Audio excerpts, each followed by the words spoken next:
We will reserve 10 minutes at the end of the meeting. Okay, with that, we'll go to introductions. Just start with myself. I'm Mike Frisk. I'm a professor at Stony Brook University and chair of MRAC. And why don't we start out in the end with Michael with introductions. Mike Valls, commercial fisherman, Shinnecock, New York. Fish Polo, commercial fisherman, South Shore. Tom Jordan, pinhooker, Montauk. Kim Knowles, Stony Brook University. Marty Gary, division director for Marine Resources. Sean Riley, supervisor, Marine Enforcement Unit. Charles Whittick, recreational fisherman, West Babylon. Joe Paradiso, charter captain, Norfolk. Melissa Dearborn, recreational representative. I own Regal Marine Products, a wholesale bait and tackle distributor in Huntington Station. Vince Borgo, recreational representative, Southampton.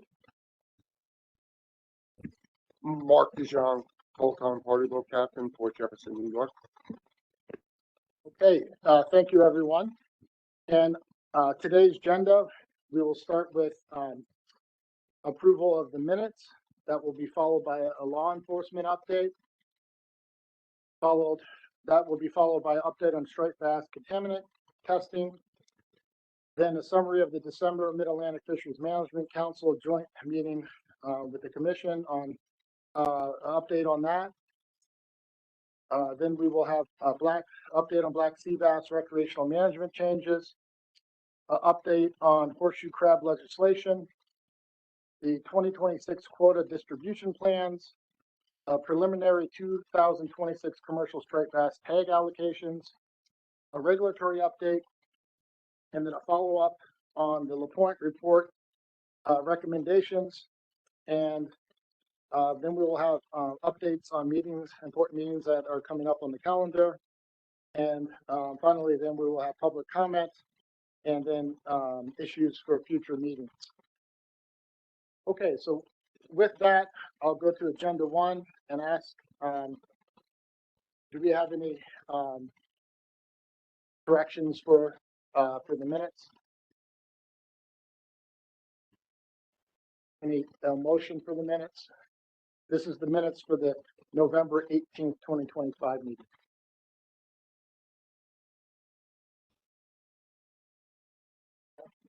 Is there a second? Okay, Vincent seconds. All those in favor? All those opposed? Abstaining? Okay, so Adam?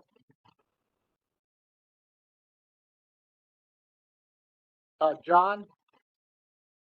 Davey, do you have a vote? Yeah, I'm all for it. Yay. Thank you, John.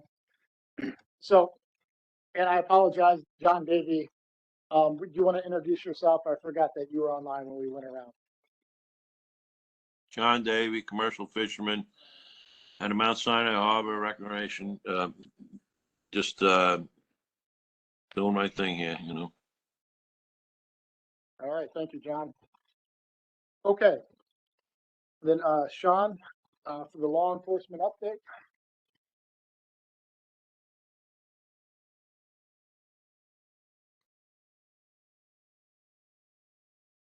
Hello, Lieutenant Sean Riley. So some updates. We got our first of our 2 new 33-foot patrol boats for Region 2 that I've been discussing. So that's put in service. Next one should be about March. Then our academy schedule start February 15th with 30 officers. So hopefully that goes through and we graduate in 7 months, most of them. And most of the people would be assigned to the Marine District coming out of the academy in Westchester, Rockland Orange, the city of Long Island. Some cases that have settled out east. We had a number of fishermen on a boat that, porgy fishing. Upon check, they had a number of short sea bass and fluke. And 4 of the people on the boat each paid $500 total for their hiding those fish that were illegal. We had charter boat that came in without a VTR and a few undersized blackfish. They paid 200.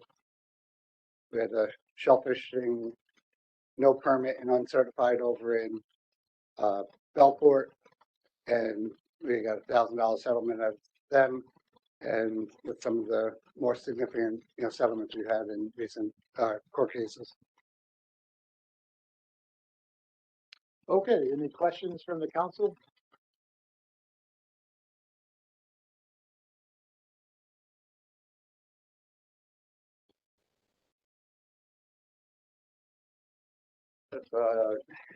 John Jeremy, commercial fisherman. I just wanted some more details on these two new vessels again. What size and They're 33-foot patrol boats built by Life Proof at Washington State. They're twin 400 Mercury horsepower outboards. The one was purchased with federal fisheries money. The other was purchased with Homeland Security money. This is with Coast Guard and NYPD for operations in New York Harbor. Their range is expected to be with the 300 plus gallon tank about I guess we do about 160-mile range with safely, and they're going to be usually patrolling with 3 officers, but there's room for up to 6 people comfortably on the boats. Thank you, Sean. Okay. So next, update on straight bass contaminant testing. I think John Maniscalco is going to lead that.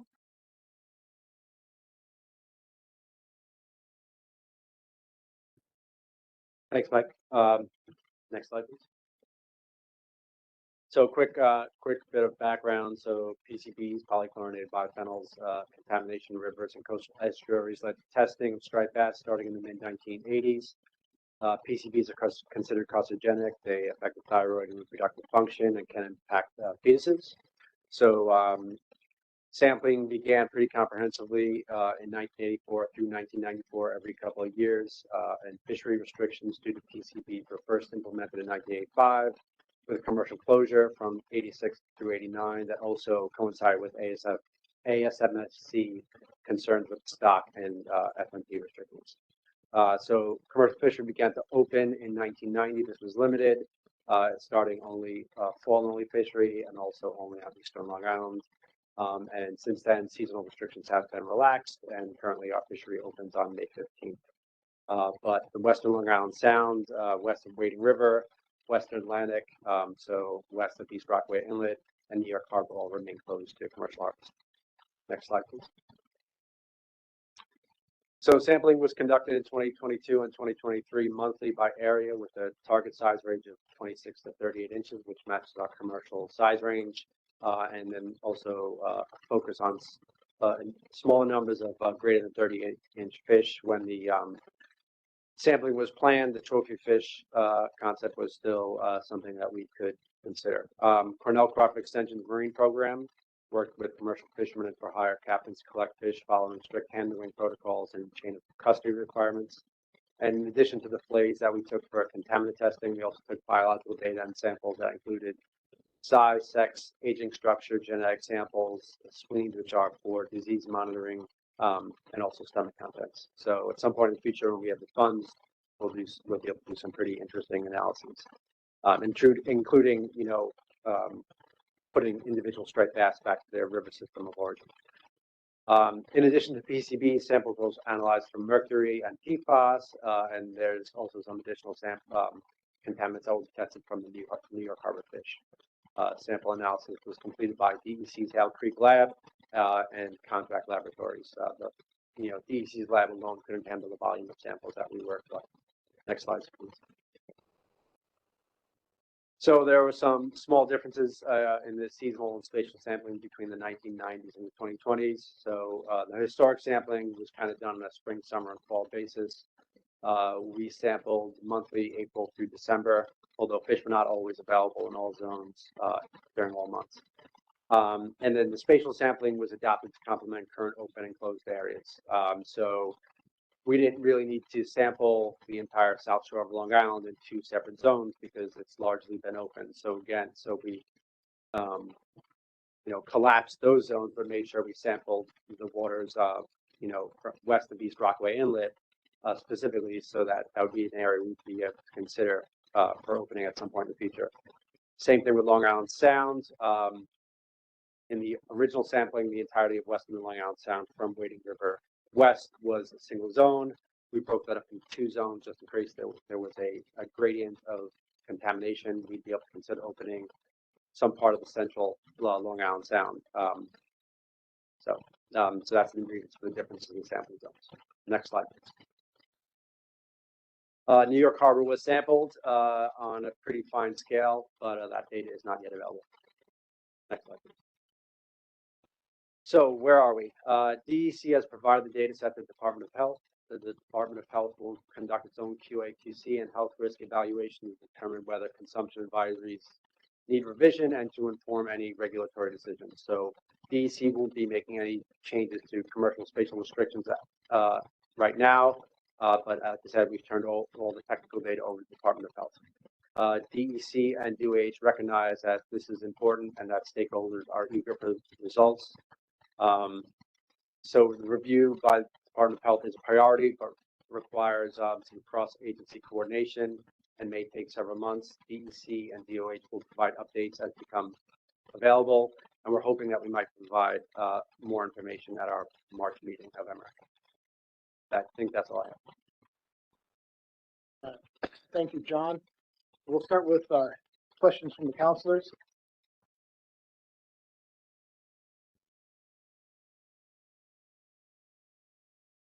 Okay, yes. You know what the percentage was as far as PCBs and mercury fell? And in what area, like South Shore?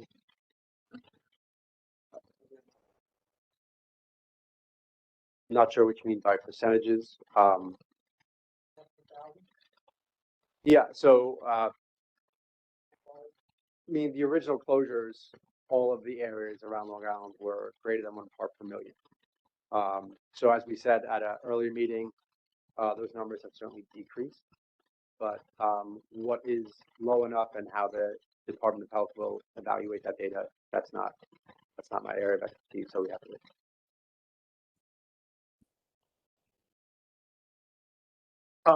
Comments from the audience? Yes, come on up to the podium. Just state your name so we can get it in the minutes.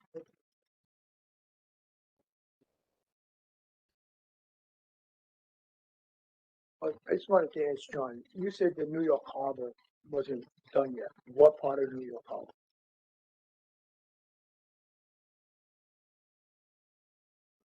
So if you saw that map of New York Harbor was broken up into a large number of different zones, but did include yeah, there you go. So 7 would be what we call the lower bay. That's kind of the mouth of the harbor from Greasy Point to Sandy Hook. Not yet, right? We will have that data. We do not have it yet.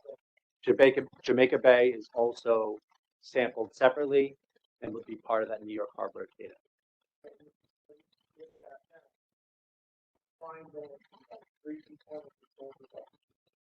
Now, the other line, of course, is not control exactly, but it comes before, and so we would have access to Jamaica Bay with the way we study, because the way we sample Jamaica Bay, kind of like on the Marine Parkway Bridge, without looking to the access one little area.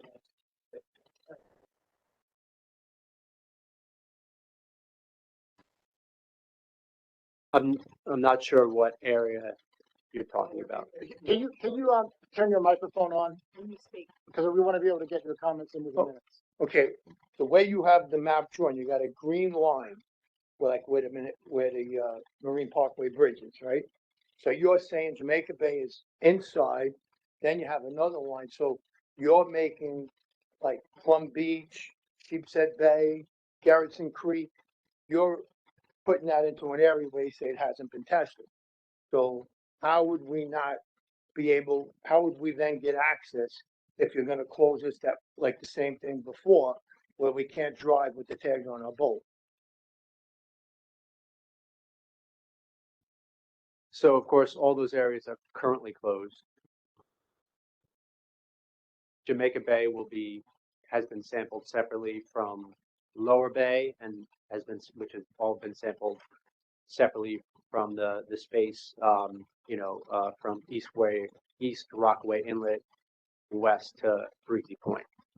So it kind of depends on the results from that testing and how it's analyzed by the Department of Health to determine what areas are open or closed. And then if we have to figure out a way to make transit with tags possible, then we'll have to work on that once we know what the results look like. So you will accommodate, like, 'cause the way you did it, we would still have to come out of East Rockaway. According to where your sampling is, we still would not get any access to go out fishing anymore. The only access would be if we came from East Rockaway and we would get a little bit of the western area, because you closed the whole Sheepshead Bay, Plum Beach, Garrettson Beach, Mill Basin, and then all we could fish is Jamaica Bay, the way you did this. Again, let's see what the results open, and then we will do our best to accommodate transit with tags or fish. It's been my experience with this department that you never do that. You always punish the commercial fishermen. You have done it for the last 50 years, and I can't see why you wouldn't do it again. Where you conveniently don't allow us access to the fish is ridiculous. And why is the lower bay not in with the rest of with the sampling?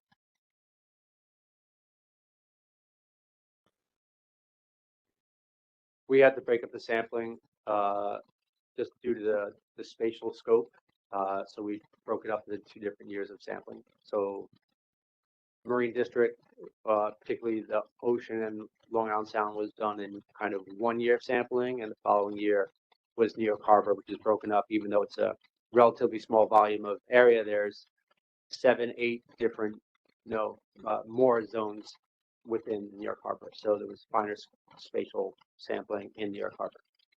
That's why we had to break it up across 2 years.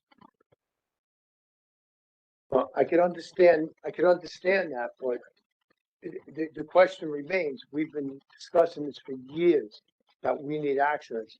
And you said that we were gonna be involved in this, and you made a map that completely closes us out. You don't even include Coney Island, anywhere else. And it seems like you have sub areas. One area would be, let's say, wherever that line is, maybe the Tin Can Grounds to the Verrazano Bridge. Is that correct? Is that one of them? That would include part of Raritan Bay? And then you got another line in Raritan Bay where you cut it off from the Kilvan Culp, correct? Right, so, like, why couldn't we include the lower bay into that sample? So all the residents of New York, Manhattan, Brooklyn, Queens, and Staten Island would also have access to this fishery. Why would it be that we only let Long Island fish again? All these areas were sampled. We will eventually have results from all these areas. Then we'll see what the Department of Health evaluates and allows us to open. And then, like I said, we will do our best to accommodate any transit with tags and fish.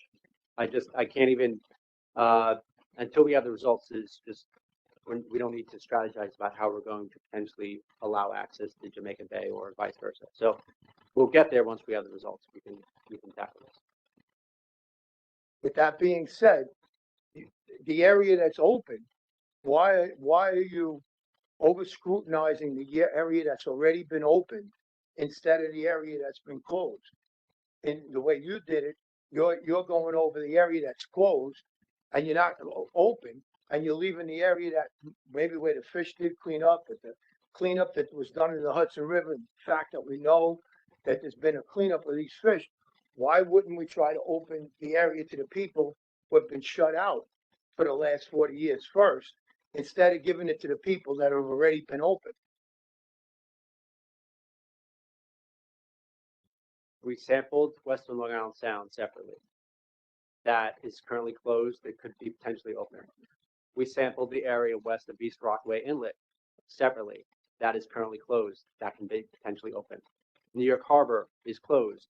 It was sampled on a finer scale because there's lots of different legacy contaminants in that area. Some of those spaces may potentially be open.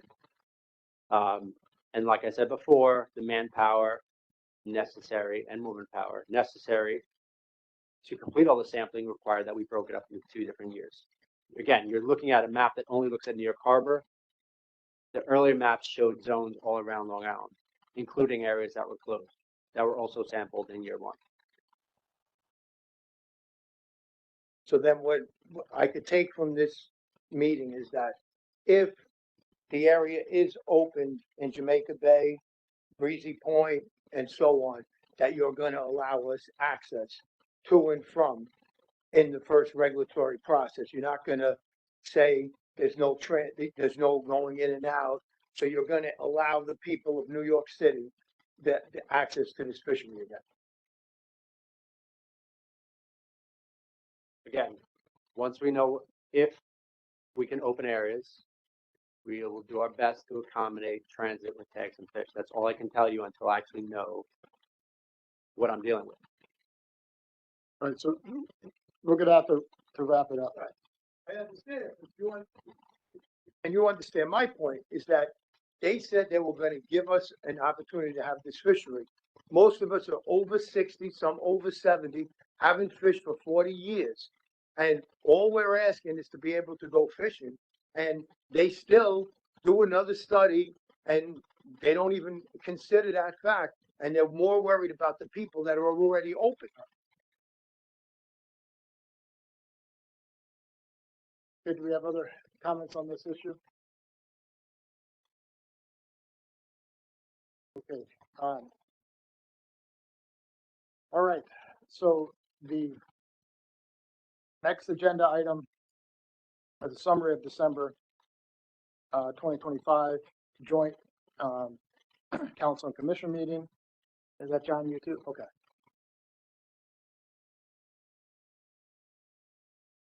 All right, so from December 16th through 18th, the Mid-Atlantic Council meeting met with the policy board and the Summer Flannel Scup Black Sea Bass Board in Washington, D.C. So the policy board discussed the recreational sector separation amendment and had, concluded that we kind of require additional stakeholder feedback to make meaningful progress. And so right now the intention is to hold a workshop sometime in 2026. And I believe that the Mid-Atlantic Council will be meeting this February, and they'll kind of be further discussing details surrounding that workshop. The Summer Flannel Scup Black Sea Bass Board met with the Mid-Atlantic Council, determined that for recreational summer flounder and scup, we would maintain status quo measures. Ultimately, we decided on a 20% liberalization for black sea bass for the 2026 and 2027 recreational fishery. So there were a couple. This was more complicated than usual. Federal staffing and support losses limit access to the recreational demand model tool, which is currently used to estimate harvest. And there was a potential for liberalization that ranged from 0 to 39%. The new model that was used for black sea bass and some of the data difficulties due to the federal shutdown changed the confidence intervals around the model outputs in a way that we haven't previously encountered. So they were very, very wide, so wide that it actually made use for management difficult. Ultimately, the joint body opted for an intermediate liberalization, 20%. And in the future, they're going to prioritize analysis of confidence intervals so we can avoid this kind of problem in the future and improve future decision making. Questions from the council? Questions from the audience? Okay. Thank you, John. Do we have anything online? Okay, next up is Black Sea Bass recreational management changes. And Rachel, welcome. Thank you. So, as John just pointed out, there's going to be a 20% liberalization for recreational black sea bass. Measures will be in place for 26 and 27.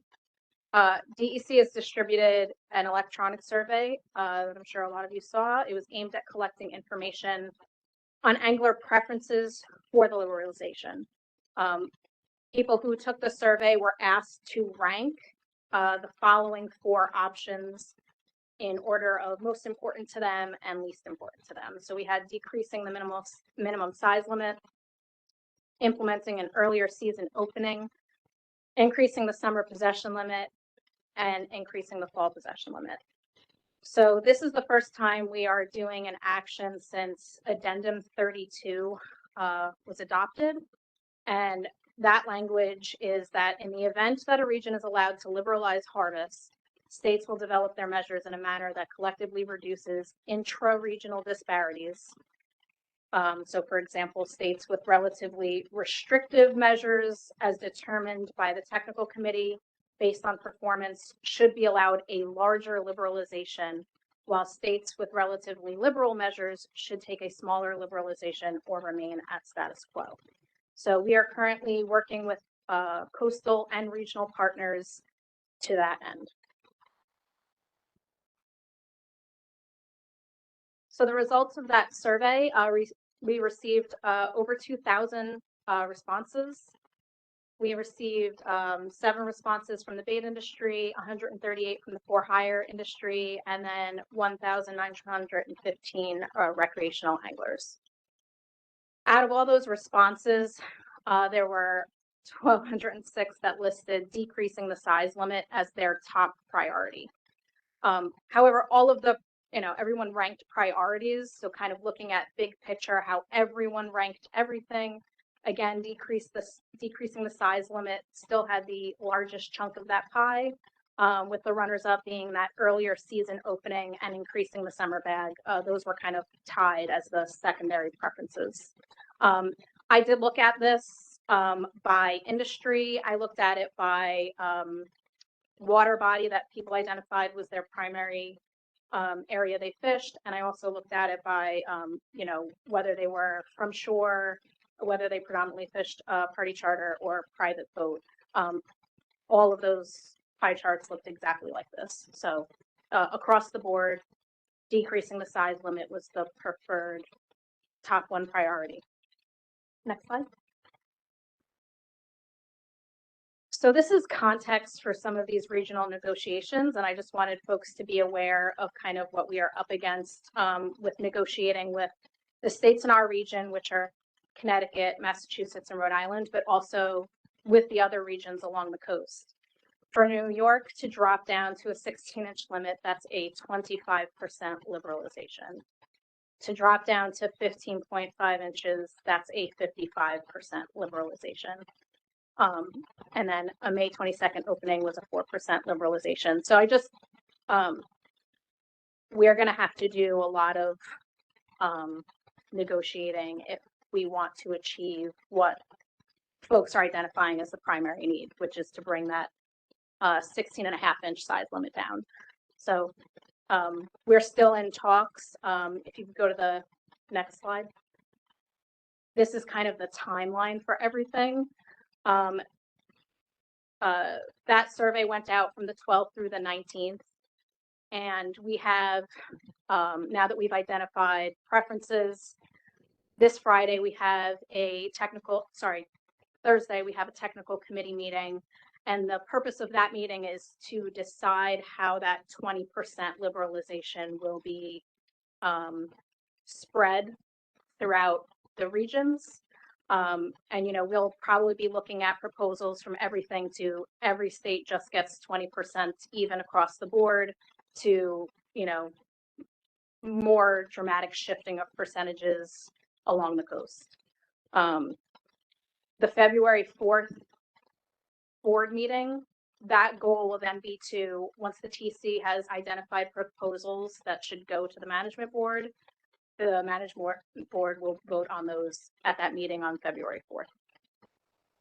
In early March, likely between March 3rd and 19th, The board will be meeting again, and at that meeting, they'll approve the actual range of black sea bass recreational management options for the state, where we actually put forward like proposals. April 1st is the deadline for states to notify the commission of their finalized selected black sea bass measure. And then April 15th is the deadline for the commission to send conservation equivalency letters to GARPO. So that's the timeline that we're looking at. It's very tight, but we're working on it. So any questions? So I did see that you had on there, decreasing the size and the corresponding percentage of liberalization. Do you have any information on season and bag and how that would correspond to percentage of liberalization? Just so we can get an idea. Because it looks like getting down to anything less than 16 inches is going to be almost impossible with a 20% liberalization. So do we get numbers for bag and season as well, so we can kind of make an educated decision of where we want to go? So as John pointed out in his first slide, the staffing losses and additional issues have made the tool sort of less available to us this year. So we're limited on the number of runs that we can make. That said, that we did just pull together some of the basics. If you want to go back to that slide that had those metrics, opening May 22nd, which is the weekend Memorial Day weekend, is a 4% liberalization. So going back even I think to May 1st is a smaller liberalization than achieving that size limit. But I don't have a full spread to give you of like how to manipulate things. And unfortunately, because of that timeline that you saw, in past years, I've kind of put out, hey, these are the options, vote on all these suites of options. We won't be able to do that, which is kind of why we really just wanted to identify where folks' priorities were first to see what we could bring to the negotiating table. And again, yes, 16 inches would require either interregional cooperation in our region to help support that, or outside our region to support that. Okay, Michael, and then we'll come to you. Just I think it was like the second slide that you said, according to the amendment, where states fall, where does New York fall in whether we're strict or not as strict, and how would that affect us with the liberalization process? Sure. So the language in that amendment is vague, so it doesn't talk about exact percentage shifts. However, just to give you an idea, New Jersey has 12.5-inch fish. South of New Jersey is a 13-inch fish with like a 15 fish possession limit. So obviously that's very liberal compared to where we are. And then further north from us, if you're talking about Massachusetts, Rhode Island, they're also at 16.5 inches with, they've taken their pain points in different ways as far as like their season opening and closing. So there's not a direct correlation, but certainly the northern region is far less liberal than the southern region. Yeah. All right, TJ? Yeah, everyone I spoke to in the recreational community, party charter community, their first instinct was reduce size. But I think if you would have let the public know that the maximum size reduction was going to be only a half-inch, that those responses would have changed. Because I don't think that some people, especially in the for-hire industry, would rather have season than half-inch. I think most people assumed that they were going to get a reduction of an inch or more. So I would send that electronic survey out again, stating that maximum size reduction is going to be a half-inch. What are your choices and options there? And I think it's going to change a lot. Melissa? Well, both Michael and TJ hit on 2 points that I was questioning. One was where we were as far as some of the surrounding states, and it sounds like the Northeast is all somewhat similar. So we don't necessarily gain a little bit of a benefit in New York in our specific region if we're already all pretty close to having the same size. And TJ hit on the second one. I spoke to about 15 shops this morning, and most of them, the first thing was the size.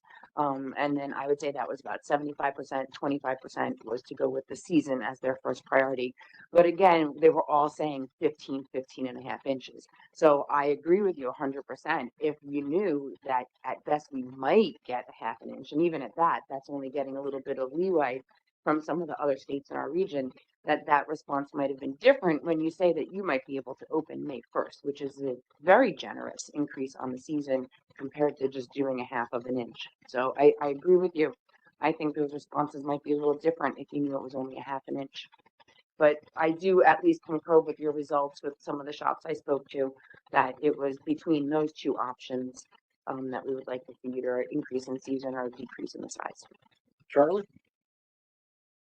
Yeah, I think I recall it was either when the northern region was first set up or shortly thereafter when we set our regulations for the first time as regional regs. There was something like a standard for the region, and each state could deviate a certain amount in either direction. They could deviate their size limit by a certain amount, deviate their bag limit by a certain amount, but still had to stay close. Is there anything like that still in existence? No, at this point, we are supposed to try to achieve equity within our region.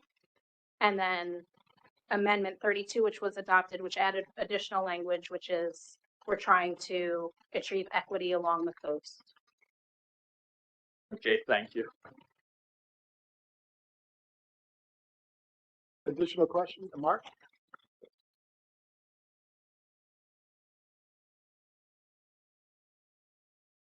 When it comes to, like you said, achieving equity along the coast, how do we go about that? Because, like you had just stated, there is a 4-inch difference between New York and New Jersey. And there's an awful lot of people in New York sharing the grounds with, and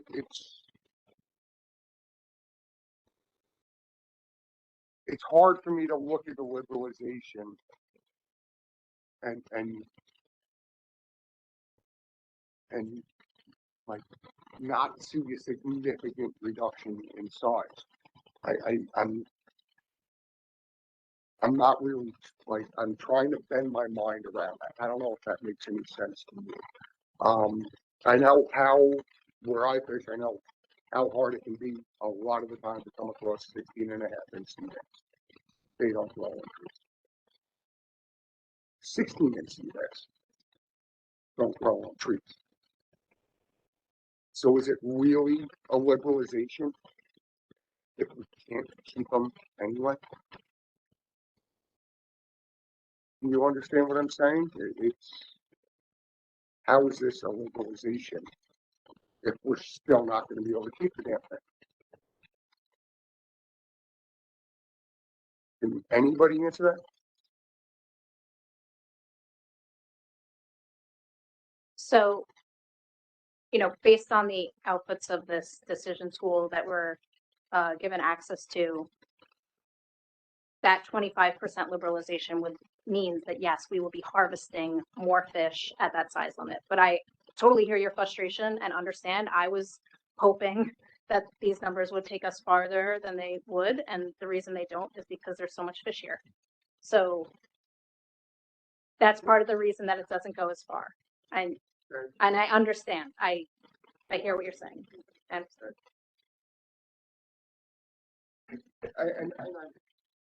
I'm not coming at you at all, but I kind of feel like this is a little bit of a slap in the face. And I don't know how, I don't care if you're for hire, shorebound, private, or commercial. I don't know how anybody can look at that and say, oh, okay, cool. We're finally getting something. This is a slap in the face, especially given the history sea bass management in this state. This is bad. Charlie? Are we at the point where we can make comments as opposed to just questions, or are we still at the question session? No, you can make a comment. Okay. What I want to do for a minute, we're focusing on size and on season start, but I'd like to go back about a year, about 10 years, I should say, to March 23rd of 2016, when we were talking about sea bass. And this body passed a motion for a 5-fish possession limit in the summer. I'm not going to go beyond the other season, but 5 fish in the summer. Joe made the motion, I seconded. The DEC decided not to do that. And instead of a July 5th start, to start, I guess, when we start, June 24th now? Something like, so we gained 11 days, but it cost the angler 2 fish out of the 5 fish. So it was a 40% reduction in the bag limit we approved. I'd like to see us go back at least to those 5 fish when we start, because first, not only was it what we did, but sea bass, we're catching most of them offshore. You're running, even if you go to the Fire Island Reef, in my case, you're running 5 miles from the inlet. The good wrecks are 8 and 12 and 15 miles from the inlet. You're burning a lot of fuel, and for 3 sea bass, it's a stretch for a lot of folks. I'd like to see that go back to 5. And looking at these numbers now, and I have no idea what that increase of 2 fish would do, but if we extended the spring season to sometime in May and could do that with and add 2 fish, I think that would be a great benefit to the average angler.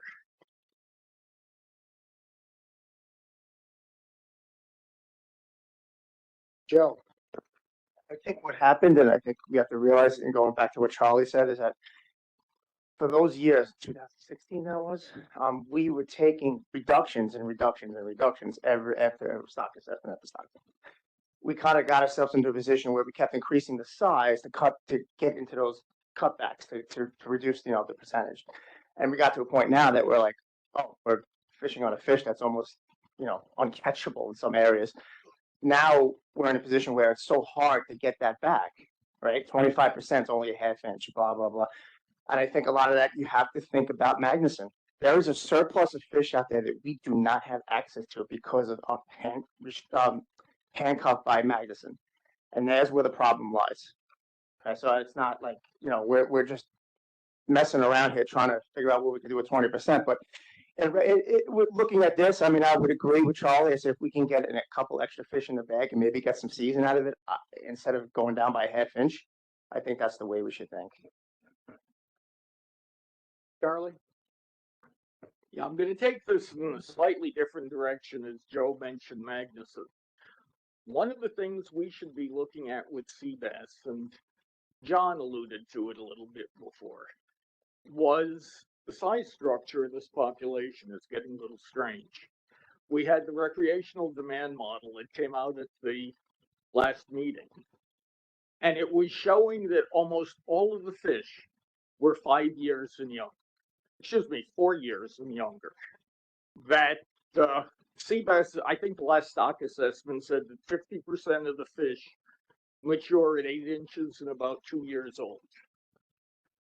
And we're seeing most of the spawning stock biomass in that 2, 3, and 4-year-old fish. Beginning at 5 years, and there's a lot of uncertainty in these numbers, which is what John had mentioned. But beginning at year 5, the population just drops off. So we're looking at a very attenuated spawning stock. 5-year-old fish, by the way, according to one age it size piece that was given to me by somebody at the Northeast Fisheries Science Center, is a 15-inch fish. So we're not looking at many fish over 15 inches long in the population. Age 7 and over are grouped together. 7-inch fish is 7-year-old fish. I think it was 17 inches. And so there are almost nothing over 17 inches. So when we talk about, yes, there's a lot of fish out there, there are, but it's a very small age range making up most of the spawning stock. Now, add one more factor. 2016 assessment, the benchmark, noted that the good recruitment we're having is largely due to warm saline water at the edge of the continental shelf when a fish spends its first winter. That's been very good. They've been a benefit of a warming ocean. But NIMS put out a publication last spring that says that the Gulf Stream temporarily shifted south and that colder, fresher water from the Scotian Shelf and somewhere else, I don't recall where, is moving down over the shelf off New England and the upper mid-Atlantic. We may see a recruitment problem. We don't know, it may not be, but conditions might not be favorable for sea bass recruitment in the next 10 years or so. They said the condition probably lasts for about a decade. So before we say it's Magnuson's problem, we should be saying maybe it's not time to pull out the stops. We got a 20% increase. We should probably be happy it's not a 39% increase and not take the species for granted. Thank you. Mark?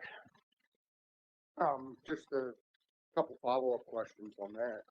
Isn't the normal life cycle of the sea bass like 7 years? Because I'm quite positive we took a reduction, and I want to say 2018, because the 2011 year class was exiting the fishery. In other words, But also being fished out, not natural. my other question would be, these fish have now been at a extremely high biomass level for over a decade, well over a decade. When was the last time we, and I say we, I mean collectively, fisheries management, the whole process, reassess what would be a sustainable level of removals? Because we're swimming upstream and trying to swim up a waterfall at this point. So has anybody looked at what the biomass can realistically keep and still be in good shape? So yeah, that's what the stock assessment that was done in 2025, and every stock assessment does that.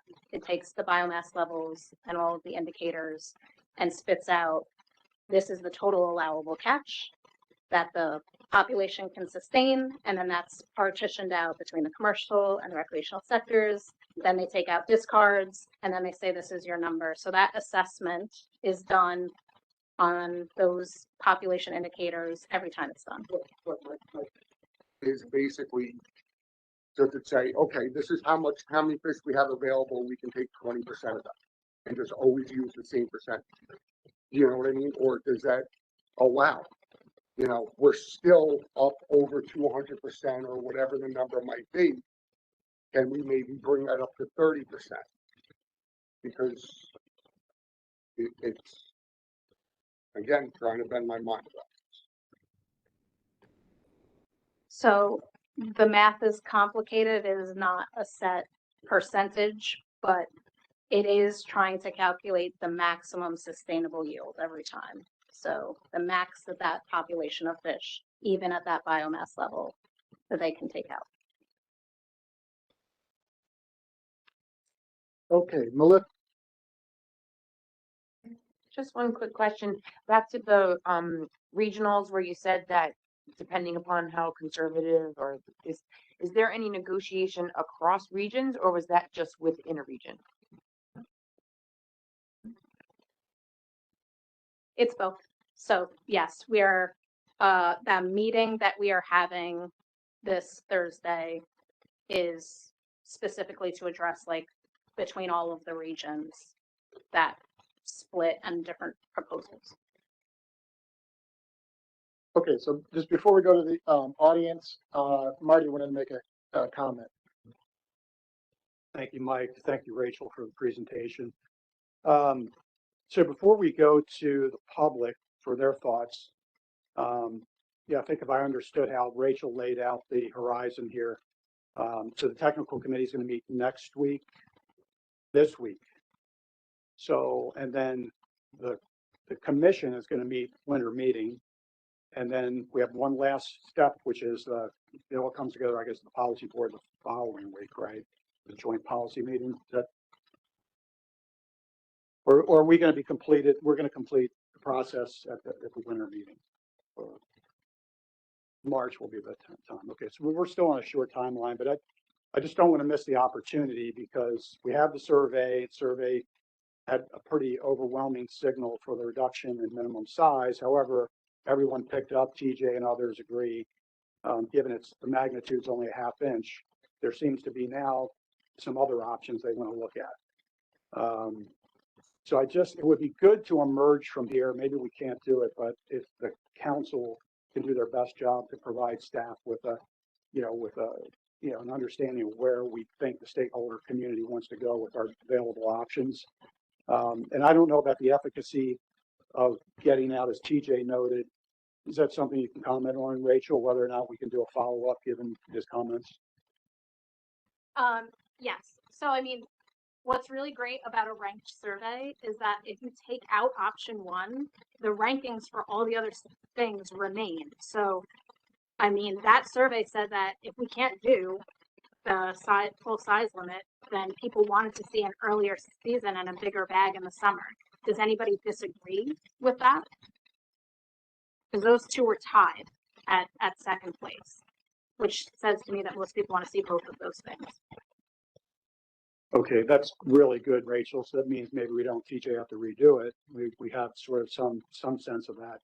But I just want to make sure before we leave this meeting today, so the public, the council will get a chance to just now in a moment or two to hear what the public has to say that took the time to come here and weigh in. But it would definitely be great after the council's had a chance to listen to that, if you can give us some guidance as we go into these meetings and give us our, the best understanding of, what our public wants. Thank you, Mike. Okay, so we're going to go to the audience. So how many people would like to make a comment? Just want to get a general sense. 1, 2, 3, 4, 5, 6. Okay, so as long as we're not going over 6, we'll do 2 to 3 minutes. Try to keep your comments to that.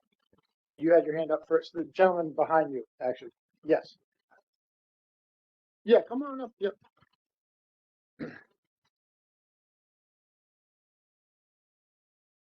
Joe DeVito, Captree Boatman's Association. Right now, it's 16 and a half inches. How many years ago was it 16 inches? That was 2023, does anyone know off their head? And before that, it was 15. So when it jumped from 15 to 16 inches, that was because of a 20%, the opposite of a liberalization, 20% cut. When it went from 16 to 16 and a half, what was the required cut for that?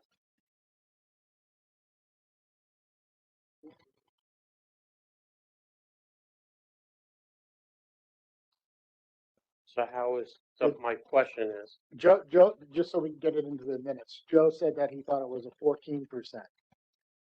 Okay, not 100%. so my question is, how does, now just going back, now all of a sudden it's a 25% liberalization? Or, for instance, when it went from 15 to 16, that was only a 20% reduction, but now we go that way and now how does that make any sense? So it's not comparing, unfortunately, apples to apples, because each time they do those calculations, they are taking into account the number of folks on our registry, the number of intercepts with our access point angler intercept survey, all the MRAC data, and there have been shifts in the number of people that are active over time, so it hasn't been a static number. So that's one reason that the 20% might have given us that then, but it doesn't give us the same in the opposite direction. Also, the season was different at that point, and the bag limits were different at that point. So, unfortunately, it isn't a direct, we're just going to roll this back to exactly what we had at that particular point in time, because effort changes, the amount of fish available and what people are taking out changes. And when was the last time the season changed? I feel like it's been the same for quite a few years now. 2 or 3 at least, right? When was the last time it changed? It was 2016. Oh. All right, thank you. I'll come back up with comments later. Okay, thank you. Okay, so, I think this gentleman here had a comment, and then we'll go to this gentleman and then make our way across the room. Richard Jensen, Norfolk Captain Association. I also run a charter boat at Roaring Point. First of all, I don't even know, everybody did the survey. The survey came out, it was very nice, but why was that even an option when it's not possible? The size reduction. Because I am working with my partners in other states to try to make it possible. Sorry, it's not for New York, it's not possible. It is because we are commanded by Amendment 32 to have better equity between the regions and the states. So I am doing my best, and the other managers are doing their best to get the other states to give us some of their percentage, essentially. So without going down, without getting a reduction in size, not many of the other options even work for New York, because we're trying to catch a fish we don't have. There's so few fish over 16.5 inches for all of us. You know, I know the Connecticut fleet, I know the Rhode Island fleet, I know some of the Massachusetts fleet. Rhode Island and Massachusetts can be very happy with this because they're going to get a longer season and they catch 16.5-inch fish.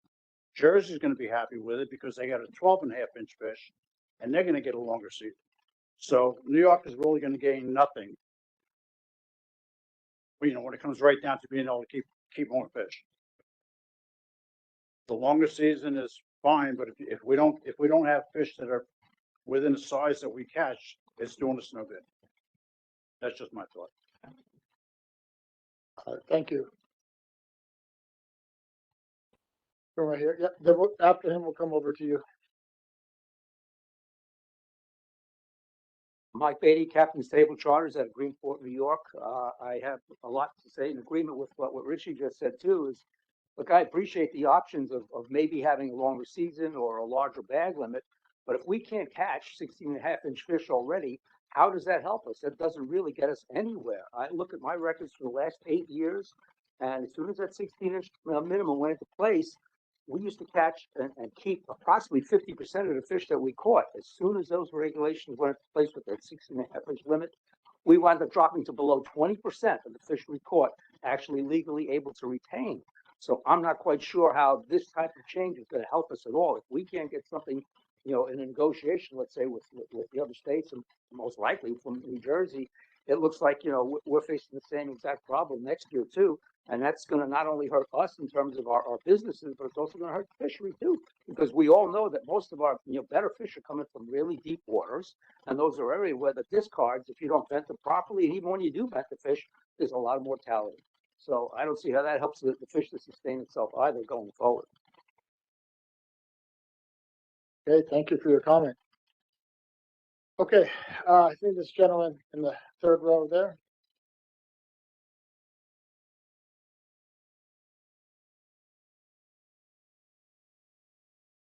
Hey guys, my name is Paul Rippiger. I'm the captain of the Tide Hustle Fishing Charters at Greenport, New York. I know Captain Ritchie and I don't agree on a lot of things. I agree 100% with everything he just said. But that aside, all of this started because of a decimal point that was misplaced.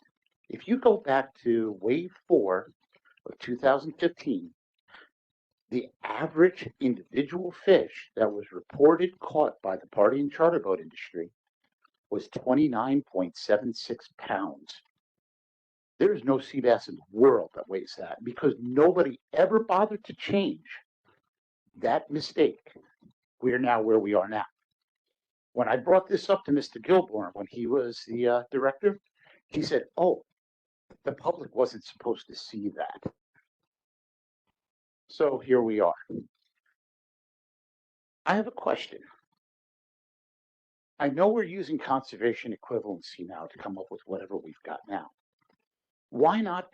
Do we have the option to go with the federal regulation, which is what New Jersey does, which is why they have a 12.5-inch size limit? Yes, I know there's a couple of inconvenient, couple of weak in-season closures that exist in that regulation, but they happen during points in time when we're fishing. Everybody's basically fishing for other stuff anyway. Why can't we just go with the federal regulation and have our 12.5-inch size limit and our 10 fish bag limit and the earlier season?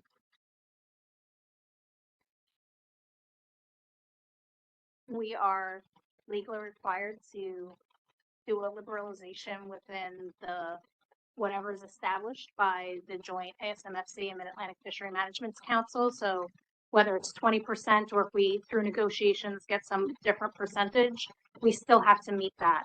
And unfortunately, under those federal regulations, we would be harvesting well outside of that percentage. So that's the reason that we can't just adopt those federal regulations for in-state waters. It applies to federal waters. Thank you for not answering my question. No matter what way we look at this, this is exactly what I expected to hear. You guys are getting screwed, and we're going to use this 20% to make you feel better about it.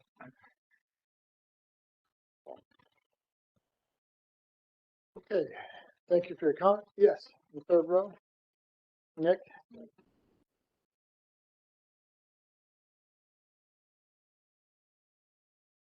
I was just wondering, if they could explain to me, is the conservation equivalency and the fact that you've mismanaged this thing 8 years ago, now causing the people that try to go out and catch fish for their fairs, catch fish to eat, are now being punished, and we have no fishery because of the mistakes that the DEC made 10, 12 years ago for conservation equivalency?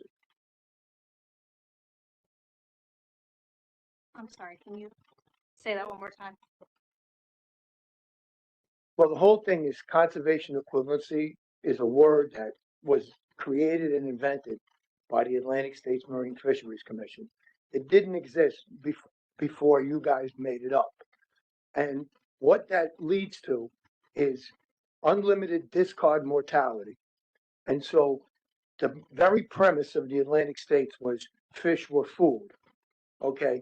And what we've turned it into is a striped bass fishery now for every other fish. Okay. People caught and release striped bass. That's how it started. Game fish, catch, release, throw back. Okay. Now, what you people are trying to make the whole recreational community do is catch sea bass and throw them back, catch fluke and throw them back, catch porgies and throw them back. And that's not what these people that are in the bait and tackle and party boat industry have done traditionally for the last couple of 100 years. So unless we're going to start to realize that catch and release was a striped bass thing and not for every other fish, people don't want to go fishing every day and take everything and throw it back and waste it and watch it float on the top of the water dead. That's all. Okay, additional audience comments? Okay, we have one in the back, and then we're gonna come back to the council if the council wants to follow up on. Hi, Sharon Farsimo from the Miss Montauk. I was really excited about the 20% we were getting back, and this is just horrible. So I really do hope that you put the survey back out, because if I knew it was just gonna be 1/2 inch, I definitely would change my mind and say I want a longer season. But that's, what we could get. All right, thank you for your input. Okay, you did have a comment, so yeah, come on up, and then we'll get to the council.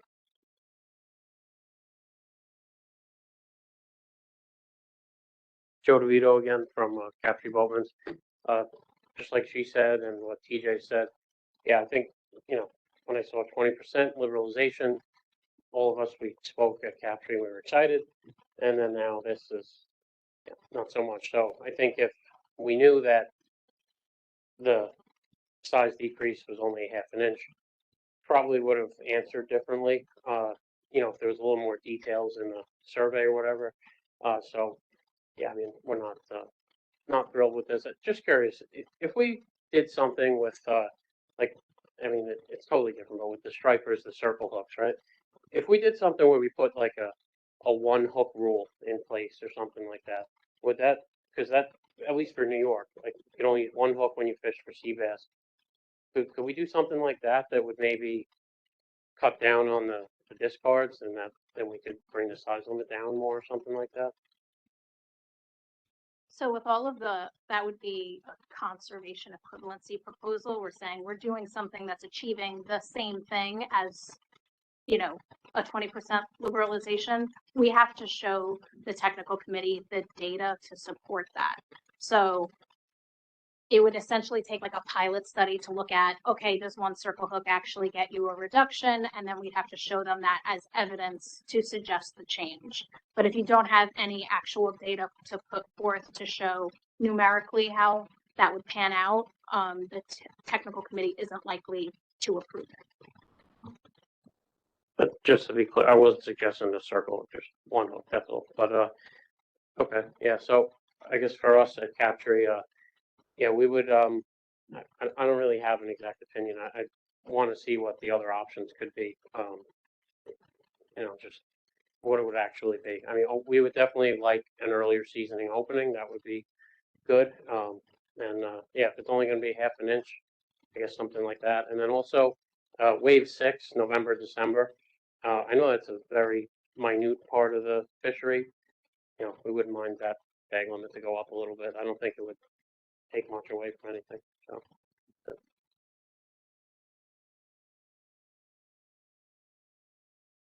Okay, I'll take one more brief comment, and then we got to come back to the council just to stay on time. Well, people traveled a long way, so I want to get chance people to be heard. Anthony Carsimo, sorry, I know I'm a little late on this, but I see that it's a 4% liberalization for the May 22nd opening. For a 20% increase of liberalization, what would be the opening day? So again, I haven't done every run I could possibly do because we're trying to settle on, can we get some percentages from other states first? But likely we could go, like I said, back to May 1st. Anything into April, we'd kind of be hitting uncertainty. But what I'm definitely hearing from folks is they kind of want us to send the survey back out once we have a solid idea of what the percentage we can actually take, and including that information about dropping to 16 so that folks are making an informed decision. So likely I'd have more numbers at that time. Right. I do believe there should be another survey done with what a 20% liberalization on the opening date would be for the whole season.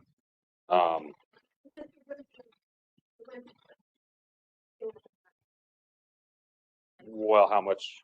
Well, what I'm saying is basically the half inch it's nothing for us. It doesn't help at all, really. So what I'm looking at is if we could get a 20% liberalization, how much of a season does that give us? Could we have a January or a February for the couple people that could possibly get out? I'm sure that wave probably doesn't matter much, but how much of a season, how much can we get out of this 20%? Because the half inch is nothing. So I'm just looking for maximum potential out of this. Yeah, I'll definitely look at that.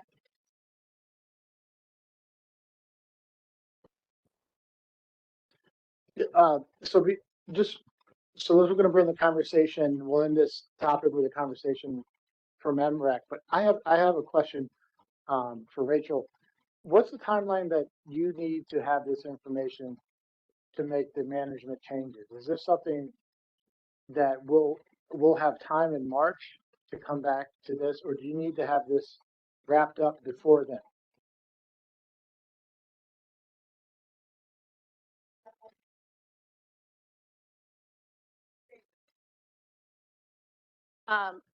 So after the February 4th meeting and we have direct guidance on what the percentage split is going to be among all the regions, basically by the end of February, we would have to have a suite of options. It does seem like people were very responsive. This survey that I sent out was just open from January 12th through the 19th. So I could probably arrange a similar time frame for the next one, and it would go out relatively shortly after that February meeting. So, But it would be before, you would have to make the decision before March 10th, which is our next MRAC yes, meeting. yes, unfortunately. Okay, so I just wanted to bring this up, so MRAC is aware of that. Because unless we did something special, this will be your only chance to respond to this issue.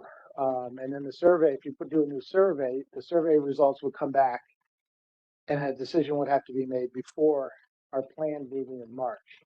Okay, wait, John has a comment.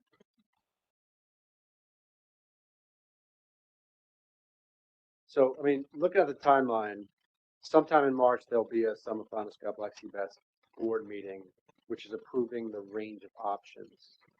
But then we have to April 1st to essentially pick what option New York wants.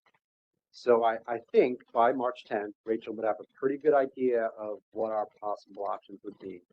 And I do think we'd have a chance to provide one more round of feedback before New York State has to submit a decision. Of course, then New York State will have to start its usual awesome emergency rulemaking process and try to get measures in place so that the change is actually in place in time for the fishery to start on time. But that's our problem. So you think there's a possibility then that we could have a vote on this in March?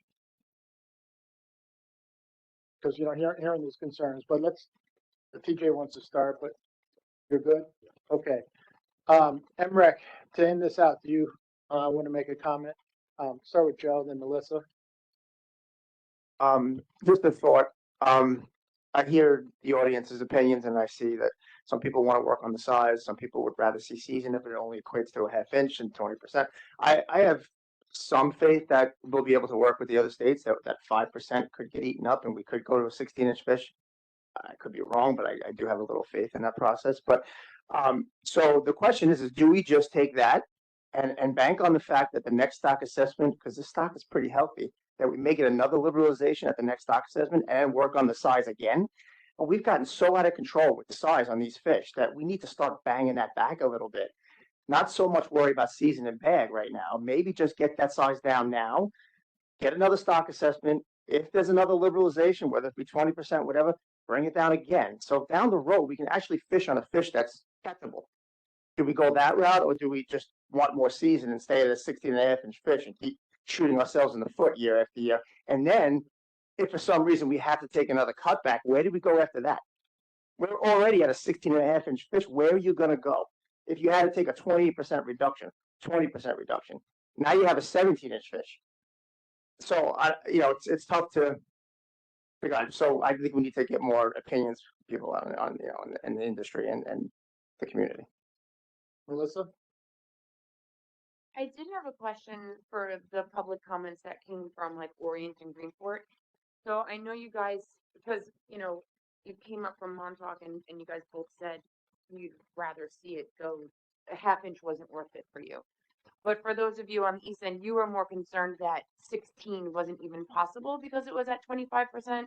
So after hearing what Rachel said, that she felt confident that she can negotiate with other states to at least go to the 16 if possible.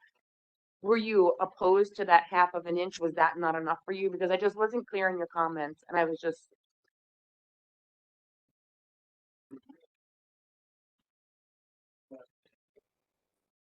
So you'd still be in favor of size first for your region if in fact they could negotiate to get to 16 versus pushing towards a longer season.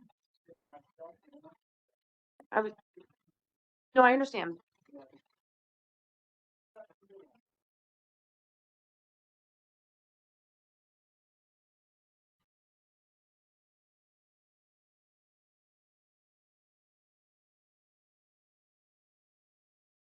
Okay.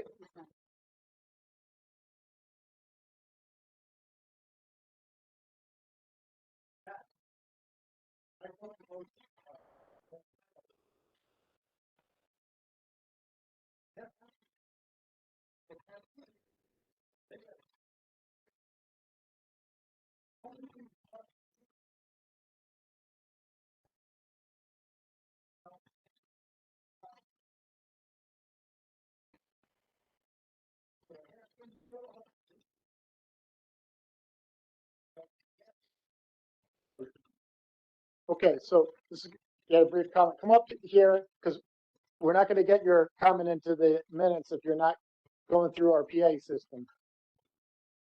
All right, answer to your question, on opening day of sea bass season last year, I was driving the Peconic Star.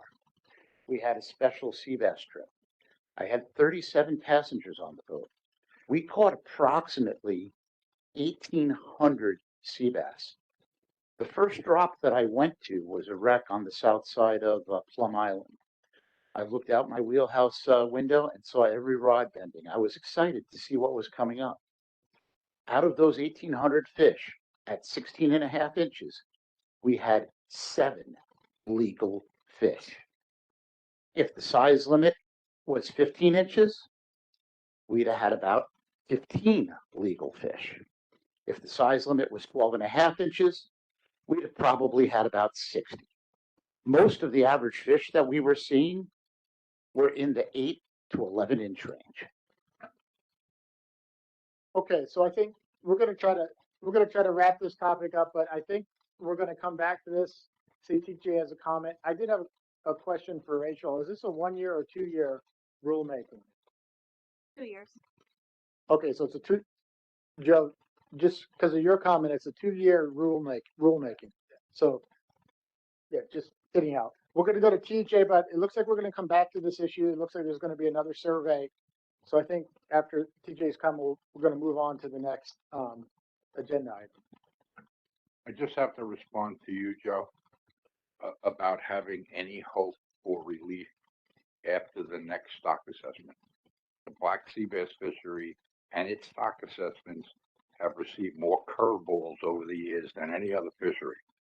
The first stock assessment that showed a 200% population in the sea bass, we made no progress on because of something in the technical department. They weren't confident about one formula that they used, and the next stock assessment was an issue just like it. And the most recent liberalization that could have been 39% was only 20% because of budget cuts and loss of staff. So if you ever expect the next one to be better, especially in sea bass,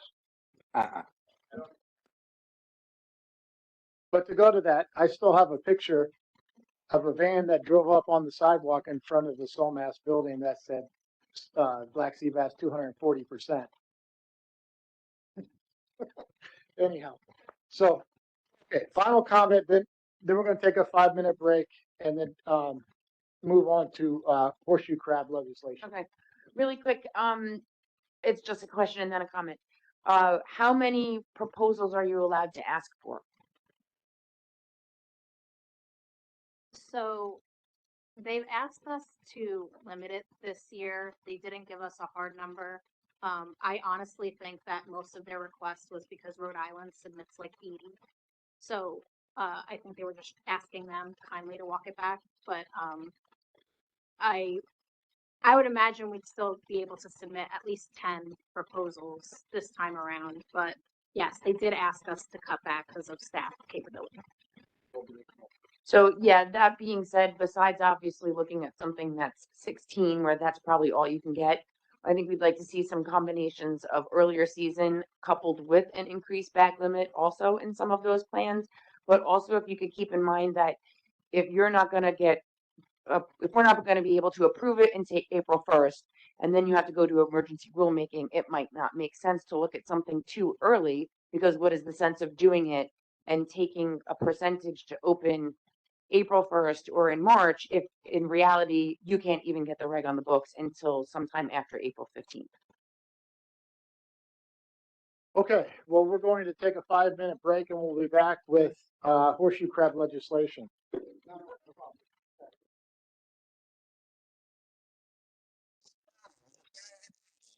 Yeah, I did earlier on the last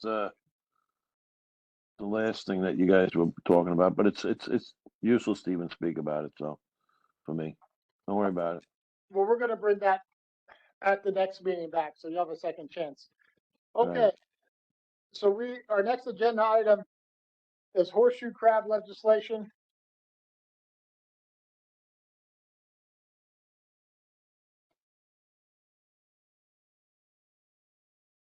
Hey everyone, Chris Scott, Bureau of Marine Fisheries. This is just an update to the 2025 horseshoe crab legislation.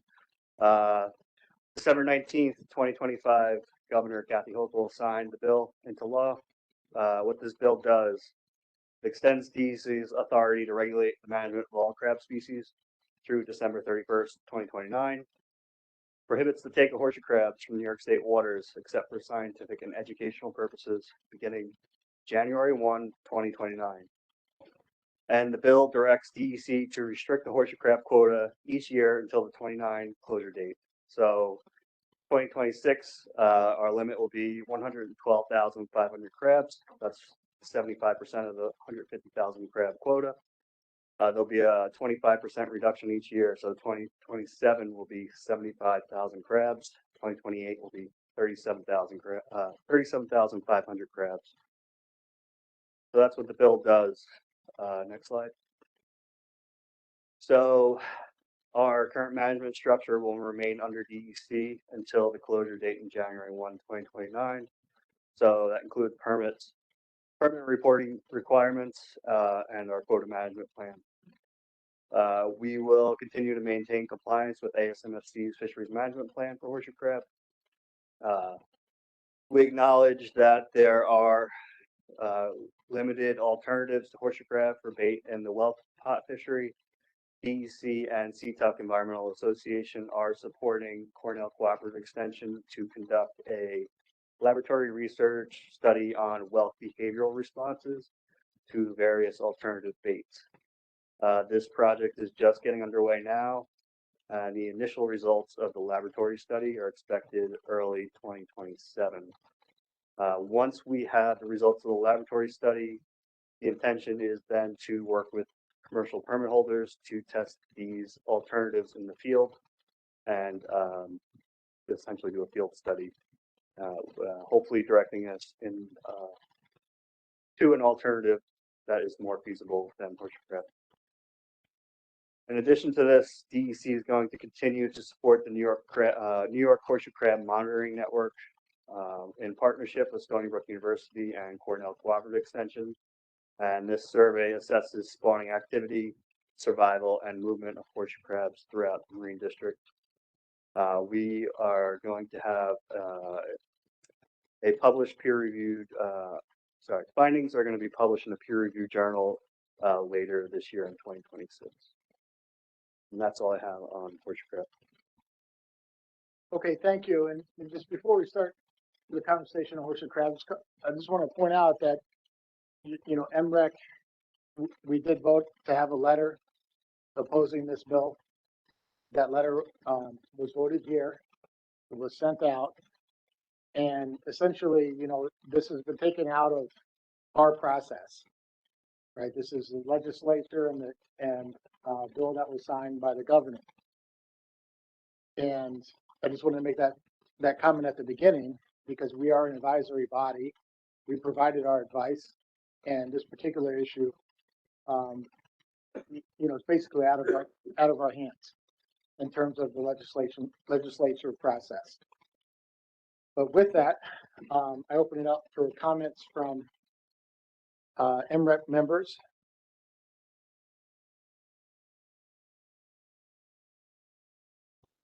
John Davy?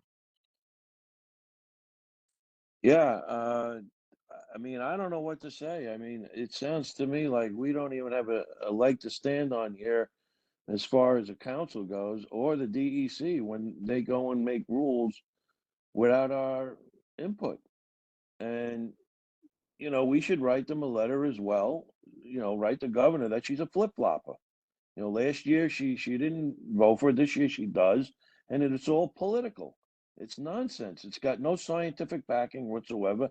I don't need to preach to the choir here, but it's very upsetting for the commercial fishing industry to have some of the rules put down in place by somebody that sits on the governor's office like that. And it's terrible. And quite honestly, I don't think the DEC should invest any more money in scientific research if it's not going to be bothered with.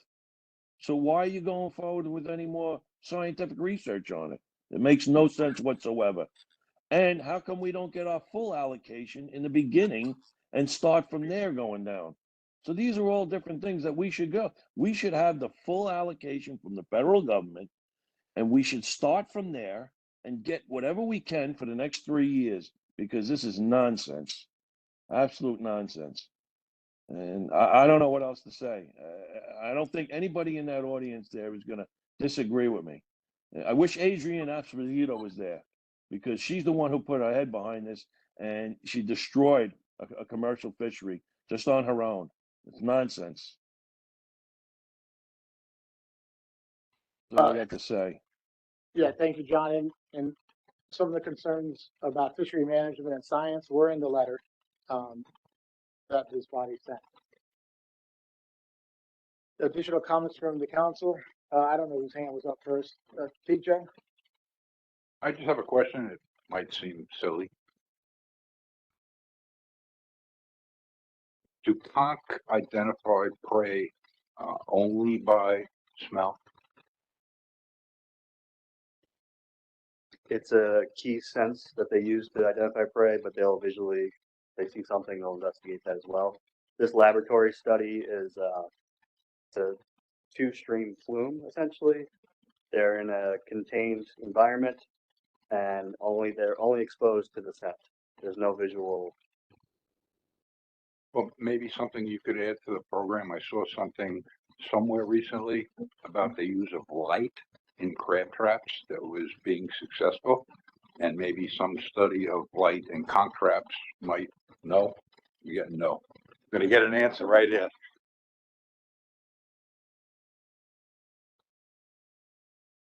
Eddie, basically with this law being passed, in 3 years, I'm out of business, eeling, okay?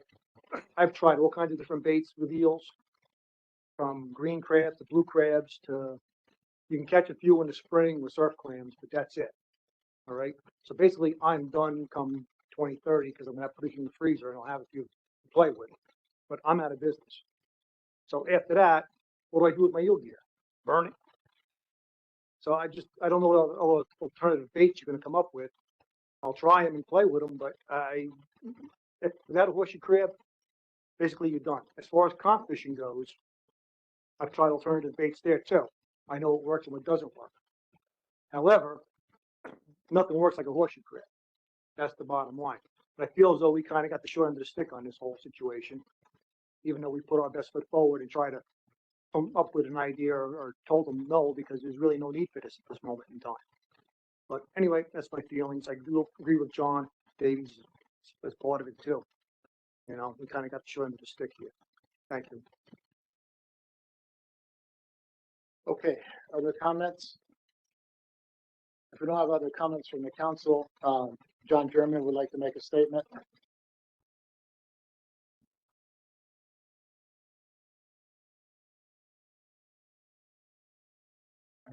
Well, my name's John German, I'm a commercial fisherman, a full-time commercial fisherman for 61 years. To say I'm pissed at this is an understatement, but that's the strongest language I'll use on this. The law's passed, we're done with it, we're gonna live with it. And I'm not bitching about the DEC or the MRAC or anybody. This is just a basic venting statement that I'm gonna make. I don't blame the DEC, they did all they could. And you know, I never trusted the DEC ever, anybody that knows me, and apparently the governor does not also. It's her agency, she don't trust them. A year ago, she said she was gonna leave it to the experts. This year, she said she's gonna listen to the political winds that were blowing. We've been told since I've been fishing, we use the best available science to decide all these regulations. Well, the best available science says is these horseshoe crabs are not threatened at all. They're not endangered at all. The people that are opposed to it say, they put one little sentence out there and they say, well, in the mid-Atlantic, the population's a little low. They never said it was endangered. They never said it was threatened at all. This whole thing comes down to politics. As far as I'm concerned, that's the way we're gonna legislate through politics and the political winds. We should eliminate the DEC and just let the people from Manhattan vote on whatever they want, pass the laws, and that's it. Because the best available science doesn't make any difference. Which you probably are. They certainly don't listen to the advice from the MRAC. What's the sense? What's going to be the next thing they decide? Are they going to decide now that let's make striped bass a game fish, which some people here might be effective for? There's no science behind that. They'll just make it a game fish, however they want to do it. It's a flip flop thing. Whatever the politicians want to do, they make up this heart jerking stuff. It's like seals. We got so many seals, we don't even know what to do with them. And they're cute. They want to save them. They're a complete detriment to the environment and the commercial fisheries. A couple other things I wanted to get on. Mario Como years ago, when they closed down the striped bass fishery, we closed it down once for PCBs and once the population was low. And his statement, he was governor then, he said, well, there's plenty of jobs out east in the motels. Those fishermen can go clean motel rooms. That's what he thought of the commercial fishermen. And I see this governor we have now, I'm not going to mention her name, has the same thing. We can go find alternative employment someplace and do something, maybe scrub their toilets in Albany or something. I don't know what. That we'll be happy doing it. She has no idea, and the people that pass us have no idea at all about fishermen or the fisheries or anything else like that. It's just a heart-tugging thing that they got passed because of the way the politics line up in New York State right now. If it was years ago, I personally could have stopped that from ever getting out of committee. But now there's a certain party in there that they've got full reign and they do what they want to do. And as Eddie just stated, I've been doing this for 61 years. And the 3 more years up, it's going to increase my overhead tremendously. Now, conch fishing is a marginal fishery to start with. You can make a few bucks, but it's not a big-time fishery like lobstering used to be. And it'll increase my expense because I can still buy horseshoe crabs, but at a tremendous price, by enough that it won't be worth it for me to do it anymore. And so, I don't know what to tell you. Won't be at these meetings anymore, that's for sure. But I'm just venting, and that's all I can tell you. Thank you very much. Thank you, John. Any additional comments?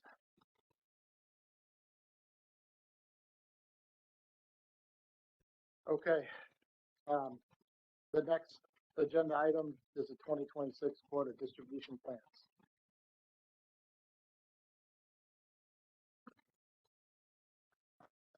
All right. So I'm gonna start off just with a comparison of our 2025 versus our 2026 quotas.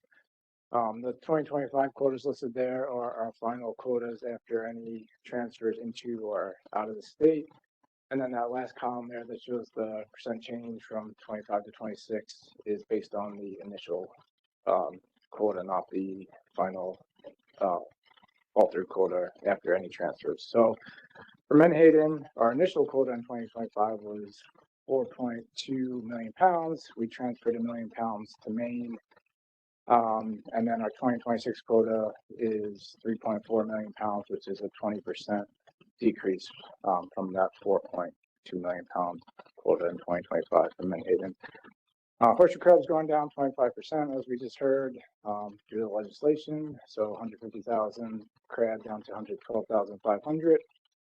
Scup is going down 9% from 1.2 million to a little under 1.1 million pounds. Bluefish, we transferred 100,000 pounds of our 25 bluefish quota to North Carolina, but it is going up 67% in 2026, and it'll be just under 800,000 pounds. Black sea bass, we got 2 transfers in 2025 from North Carolina, which totaled 125,000 pounds in total. And then 2026, our quota will be 651,000 pounds, so up 30% from that initial 2025 quota. And then summer flounder in 2025, we were able to get 150,000 pounds in transfers from North Carolina. And in 2026, our quota will be up to 1.1 million pounds, up 68%. All right, next slide. All right, so next few slides are all going to be the DEC proposed distribution plans, and we'll also discuss any feedback we received at our quota distribution meeting that we held back in early December. So in each of the plans, any changes will be highlighted in red text. So for horseshoe crab, the main changes are just the quota in the different periods. Obviously, it's going down. No changes to trip limits this year, and then the changes to the lunar closure dates. And one thing to point out about the lunar closure dates this year is that, so last year there was 4 or 5 day lunar closures. This year there's 1 3-day lunar closure followed by 3 5-day lunar closures, and then an additional 3-day lunar closure at the end of June. And that just had to do with how the moon cycles fell this year. But no changes to trip limits. But in the coming years, 27, 28, it's going to become more and more difficult to manage to those quotas. Obviously, a lot of horseshoe crabs can come in a short amount of time. So I'm going to really be looking to feedback from the industry on how we plan out these distribution plans in the coming years as it becomes more and more difficult to figure out how we're going to manage that. So I could stop here if you want, or I can go through all of them and then take questions, or I don't know how people want to do it. How many do you have? Like 6 of them or so. Probably get through all 6 before questions. Sure. Anyone disagree with that? Okay. Go ahead. We'll go to the next one. All right, so for scup, so the 2025 limits are listed there in parentheses. So that was what was in our initial distribution plan, and then the proposed changes in that red for 26. So scup, our quota is going down a little bit, but we're proposing to increase our trip limit to 1,500 pounds daily, and still maintain that 4,000 pound weekly limit in the first period. And we're proposing to increase this to try and utilize the full quota better. There's been on the ridge the last few years, it's been hard to reach the quota. At the distribution meeting, I asked folks if 1,500 pounds was too high a limit, because as we approach around like the 2,000 range, we typically get feedback that really kills the price for the fishery. But we tried to hopefully find that middle ground. Most people at the meeting didn't really have much feedback about price wise, whether that was good or not.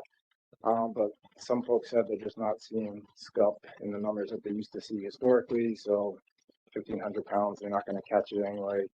But so I'm looking for feedback, whether folks here think that's too high, or what your feedback is on that as well. All right, that's scup. We can go to the next one.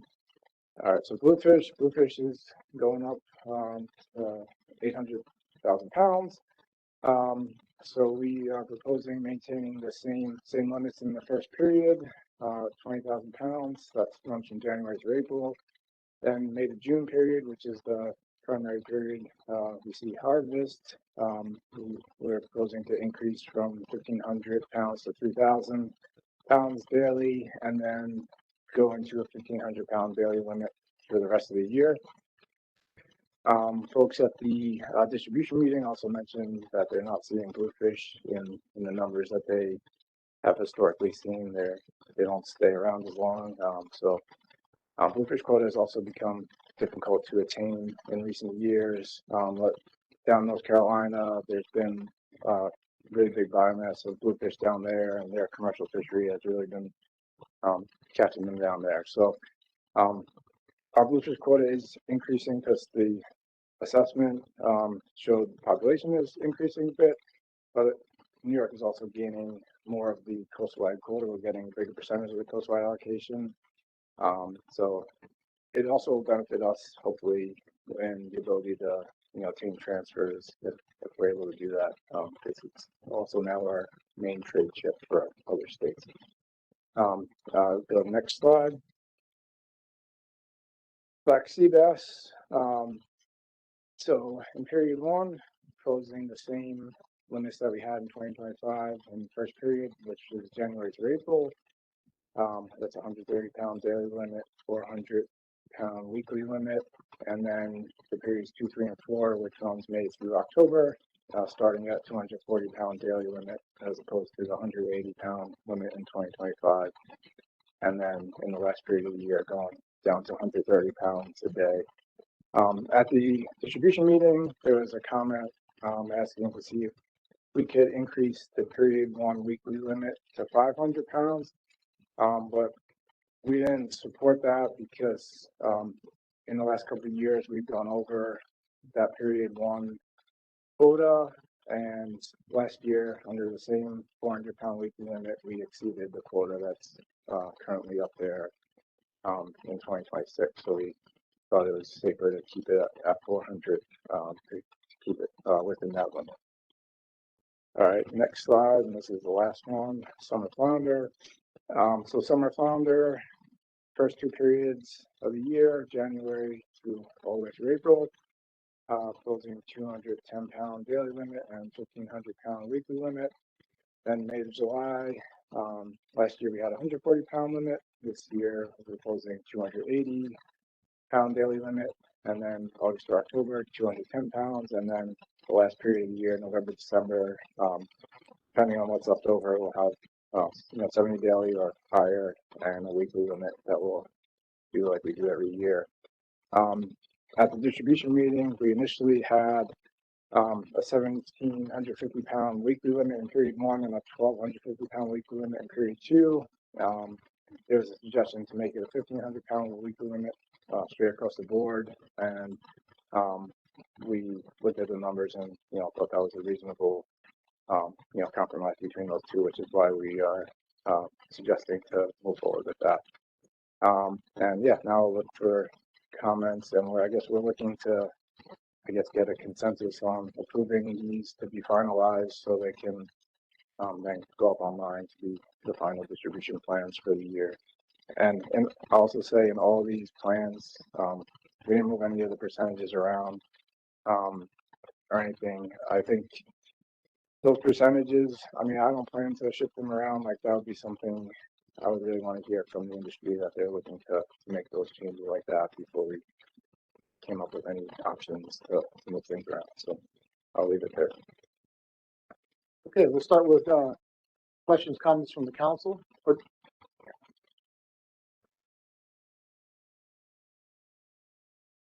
John Davy. Yeah, regarding the fluke, when did we stop the weekly trip limit in April? Did it go all the way to the end this past year? Past year, I think it went to mid-April or so. To mid-April, right? Yeah. Yeah, so that will stay in place for this year? Yeah, we'll look at the landings, and if we need to cut it, we always cut it. But if the landings are looking like there's room for it to go to the end, we'll let it ride to the end. Okay. I wanted to get back to the horseshoe crab thing. If you could pull that slide back up.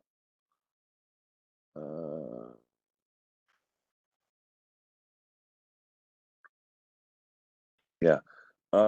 So did we harvest the full amount this year in the horseshoe crabs, or were we under? We were way under on horseshoe crab this year. It was about half, 75,000 or so crabs harvested. So why can't we open up one of the moon closures and go back on that, being that we're under harvested so much? Maybe we need to open up one of those moon closures, maybe even two of them. We can easily do that. That's not an issue, right? I think we need to discuss internally, but I think we definitely need to be careful with any changes we would make to horseshoe crabs. because it is gonna be under a microscope and, we have to just be careful that we don't do something that they then shut it down next year. Well, we won't go over. I mean, if we're 75% under harvested, from this year, we won't go over if you open up one weekend. I mean, or one moon closure. I think it gives us the opportunity to at least harvest what we're allowed to harvest. I understand you're trying to walk a fine line, but they already put the screws to us. So it's not gonna hurt us any, as long as we don't go over. I mean, it's something you guys should look at, and instead of leaving all this stuff on the table for the remainder of the year, and then we can't get it, and we lose even more. It's just a suggestion I'm making. I think it's a good idea, or to open it up, maybe 2 of those moon closures, get rid of them. The governor has no say on that. That's just our regulations, isn't it? Yeah, I mean, we could definitely discuss it, and see if that's something that we can move forward with or not. Yeah, certainly hear your point, and I know too, that the wealth market was down last year, and last year was also our first year where we had the 4 lunar closures as opposed to 2, so, it's hard to. It was overkill. Yeah, so it's hard for us to understand what had, the bigger impact, what did those 2 additional winter closures cause the, only half of the orchard crabs to be harvested, or was it more the bulk market, or, it's hard to tease out like what, how much each one of those. I have a tendency it was the lunar closures is what really reduced it. I mean, Yeah. we nobody was harvesting during those points, so Yeah. I that's my suggestion. I think it should be looked at. I think if you guys could take 2 of those lunar closures and make them open, maybe pick 2 of them. I don't know, 1 on each end. I don't know, do something like that, just to try and get that's 75,000 crabs on the. How many crabs did you say we left on the table? 75%. 75,000. So yeah, half the crabs. Yeah, that's a lot. So I would suggest doing that. We're already screwed. They already put the screws to us. We might as well try and harvest what we can each year. And I mean, that's just my opinion. I don't know. Maybe get some feedback from the rest of the council. Eddie? I agree with John. Knock out May 1st to May 3rd, and knock out June 13th to June 17th.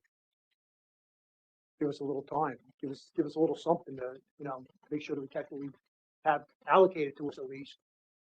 Last year the moon closures really kind of did us in. That's why when you did the closures you did, you say, well, we didn't catch all the crabs. Not because they're not there, it's because we weren't allowed to harvest them because of the closures of the moon. That's what I want in that, they go through the numbers and say, oh, they didn't harvest them, so they must be down. That's not the case. We weren't allowed to go catch them. Not they weren't there, we weren't allowed to. TJ? Yeah, I agree with Eddie and John. Use it before you lose it. And a little off topic is I think we should send the earlier responses from John German, John Davy, and Eddie to the governor's office with a thank you.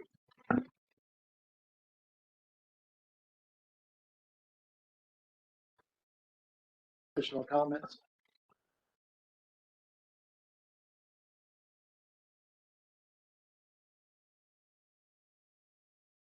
Anyone from the audience?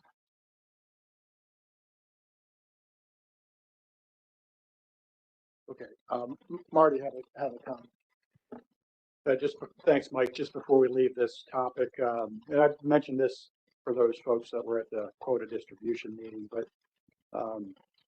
having watched Jesse navigate these quotas, every week he puts out an update for us on a whole array of species, and it's a lot of work, number one.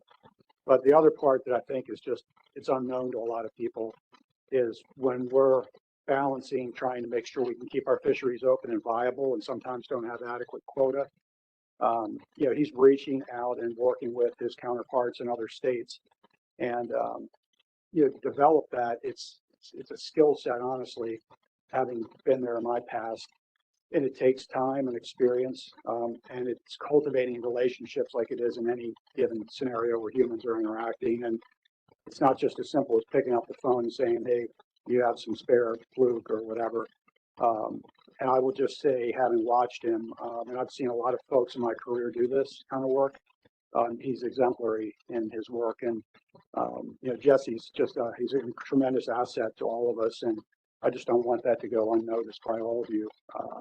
So just thanks, Jesse, for all your hard work and navigating some of the quota transfers you have. Like you said, bluefish is something we have in surplus, but we don't have a whole lot of other species. But you were still able to work with our sister states to transfer quota and keep our fisheries operating. So just wanted to let folks know that. Thanks, Mike. All right, thank you, Jesse. Okay, preliminary 2026 commercial striped bass tag allocations. Welcome, Caitlin. All right, so this might be sort of good news at least. Okay, so for 2025, the quota was 580,307 pounds because we had to take the deduction from the 2024 overage. So far, the landings are at 538,732. That's about 92.8% of the quota. And that comes from what we have from dealer reports and then BTRs that have sold for cash or for personal consumption. And that was pulled last, I think that was on Friday, on the 16th. So in 2025, the total amount of tags that were ordered were 53,181. The total tags used, again, all this was as of Friday, so they're preliminary, but it was 43,305. Tags returned 3,441, and then unaccounted for are still about 6,000. So we sent out letters on the VTR office, data management sent out letters on the 14th to about 60 permit holders that had tag discrepancies. So that would either be people that didn't report, didn't return any of their tags or didn't report any of their tags, or there was a mismatch between how many they were issued and how many were accounted for. Some other information so far, my group is still currently aging all of the scales. I think there were about 800 scales this year from the commercial monitoring program. They were predominantly age 7, which was the 2018 year class, which is kind of what we predicted was going to be the predominant year class. And then the average weight from the commercial market sampling came out to be 11.45 pounds per fish. Again, that was out of about 800 samples, which was on track with what we were thinking it was going to be. So that being said, the 2026 quota, since we didn't go over our reduced quota for 2025, it will go back up to our base quota of 595,868 pounds. And I have not, since I don't have the final numbers, haven't ran my tag allotment calculator, but all that being said, with the pound of fish and quota going back up, it'll be greater than the 2026 tag allotments. Than the 2025 allotments. So it'll be more than 168. And I forget, I'm blanking on the part share. 28. What? Yeah, okay. Good. I'm not completely losing it. All right, so that was it for that. TJ? The tags used, returned, unaccounted at this time of the year, how would that relate to last year at this time of the year, if you can recall? I'd say we're on the same track. And then I think even between the time that Alyssa from VTR sent out those letters, in between Friday, she was already getting some of those resolved. So my guess is that it's going to fall out to be about half of the unaccounted are probably returned about. But again, that's just my guess. So we'll have how many unused tags in your best estimate? My probably around 6,000. Will that will that allow you to make a looser determination on amount of tags for 26? I think, oh, I did a preliminary calculation. So what we have now, the 3,000 was about a 6% return. So it'll pump it up to probably about an 8 or 9%, which is what we've been using. I think the year that we went over, we put it up to 11%, and then last year we bumped it back down to 8. So maybe if you don't want to be too aggressive, split the difference and give us a little more. Yeah, I think I'll play around with the numbers. I'll do like a range of options between the average weights and the percent returned and see what we come up with. Yep. Eddie? Are you coming across the same people holding the tags for so long? After like, this wasn't, it should be turning by the end of the year or whatever, I mean. It varies. Yeah, I'd say it varies. We've definitely been improving over the last few years with getting people. I've also been keeping stricter accounting of,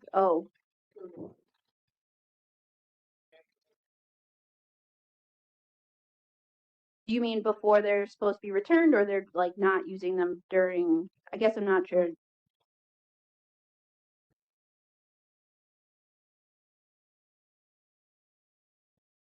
Um, I think it's about the same, and I'd say so.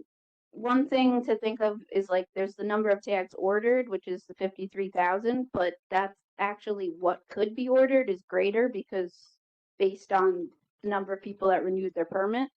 So there, I'd say that holds about steady at about 15 to 20 people that renew but don't actually end up ordering their tags. Yeah. Additional comments from MRAC?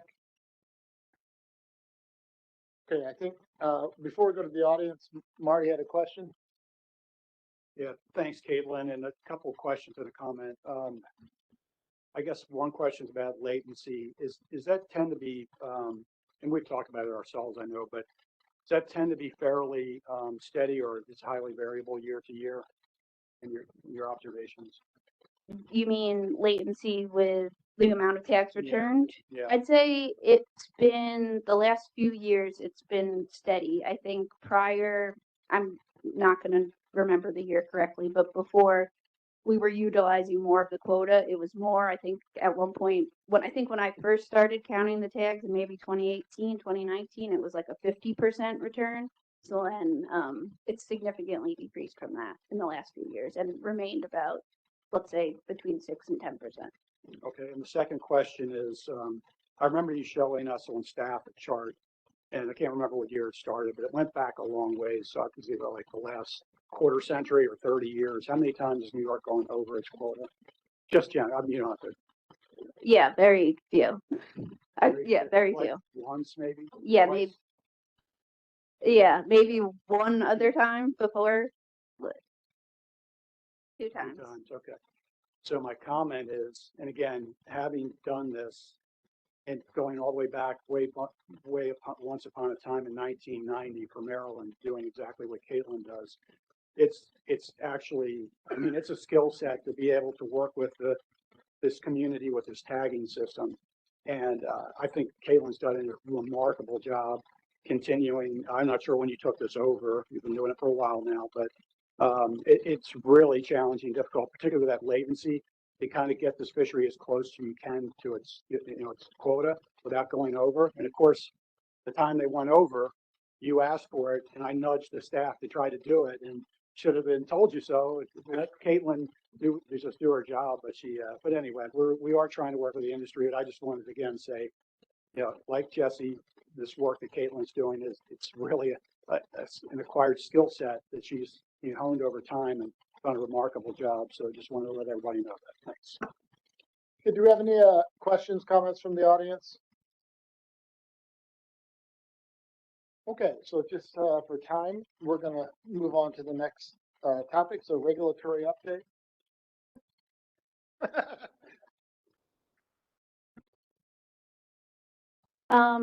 Okay, so these are all, again, not anything new, but upcoming rule. So the commercial striped bass tag transfer rule, that amends part 40 and part 38, and it's a notice of proposed rulemaking. Luckily, it finally went through the chamber and we were able to, file it, and it is officially proposed as of tomorrow, the January 21st.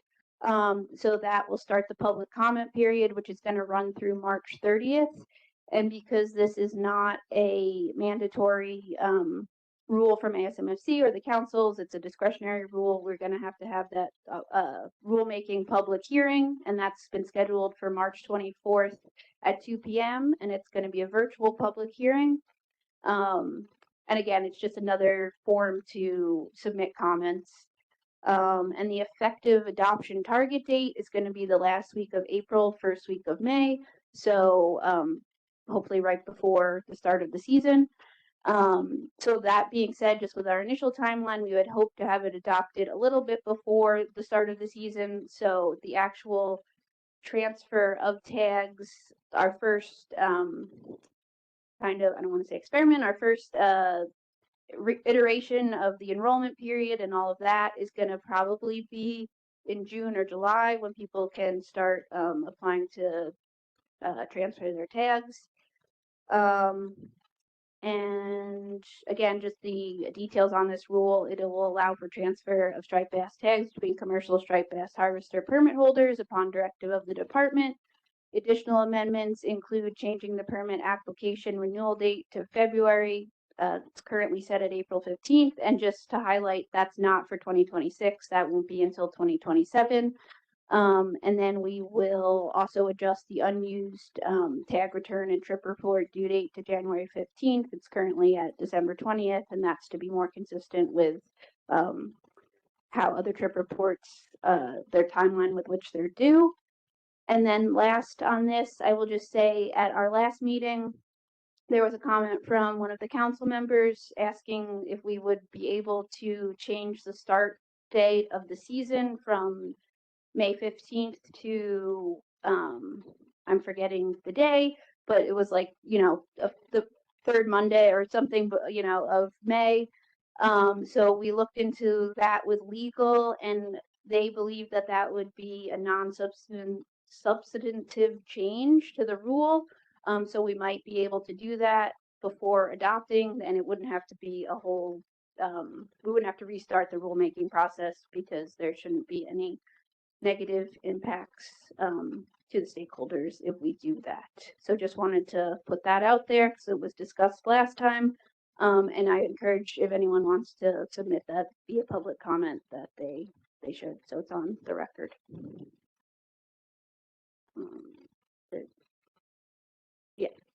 Yeah, John Davy had his hand. I don't know. I can't see it. Yeah, I support that. I support that if you could do it. I think I was the one who brought it up to, start it on that Monday. It just makes sense. And if you could do it, that'd be great. And thanks for following up with that. Yep, and just to confirm, it was the third, you said the third Monday of the month of May? It was the Monday before the opening that it was. Whatever it would have been. What was it? The May 15th was the original opening? Okay, so the point is to have it fall on a Monday. Right.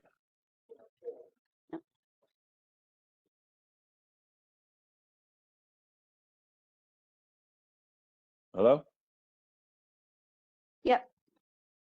You got it? Yes, we got it. Okay, great. Thank you. Yep. Okay, and then one more upcoming rule is the Atlantic cod rule, which will amend part 40. Again, this is a notice of proposed rulemaking. The target filing date, it should be relatively soon. As of today, it was bounced back from chamber with a couple edits, and we sent it back. So that should be moving through quickly or relatively soon.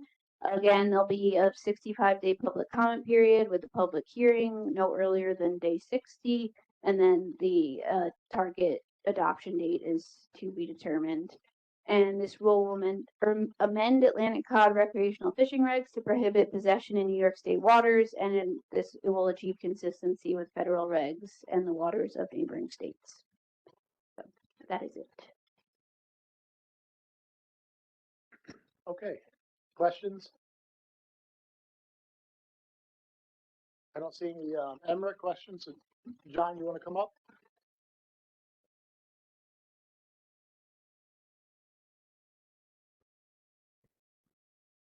John German, still commercial fisherman. I don't think it was the third Monday we were talking about. I believe next year, this coming year, the season, May 15th falls on a Friday. So we have Friday, Saturday, and Sunday's fish all going in at once, and it ruins the price. If we could open it or before the Monday before the 15th, not the third Monday, the Monday before the 15th is what we were talking about. I don't know if John got it. John, That's correct. Yeah, that's what I was saying. The Monday before the 15th.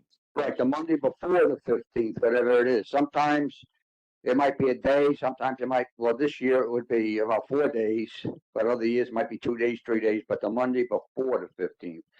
So, because when you open it on a Friday, you got Friday, Saturday. There's no market to ship to on Friday night, Saturday night. It all goes in on Sunday night. So you got 3 days worth of fish in the beginning piling into the market. If you did it on a Monday, they're going in 1 day at a time, and it's got time to work its way through the system. Thank you. Thank you, John.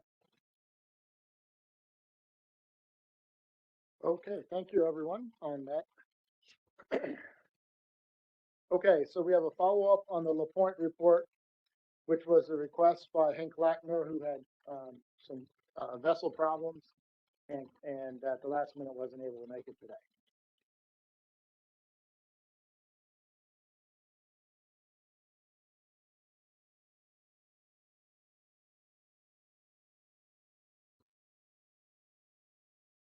Okay, hi, good afternoon. So first of all, we're saying this in response to Hank Lackner's questions, or a question that he had concerning the status of the report, I assume. So I'll just give some quick background and then let you know where we stand. So in his report, George LaPointe recommended that we take a stepwise approach in implementing the changes recommended in his report. So one of our initial efforts was to clarify the definition of immediate family. We had several questions. Oh, all right, so my notes in that's a little bit different. To clarify the definition of immediate family, because there was some confusion, especially noted during his meetings. We have provided a clarified definition on the DEC website on the designation webpage. So if you have any questions about that, you can ask us. We currently have been the subject of 2 bills that have variously passed the Assembly, didn't pass the Senate, and now passed, well, that's the most recent. Right, okay. They have, recently they have not passed the Assembly, but they passed the Senate. They've been stuck in the Assembly ENCON committee. They did not get to the floor to be voted on. And that includes the modifications we'd like to make to the random selection process.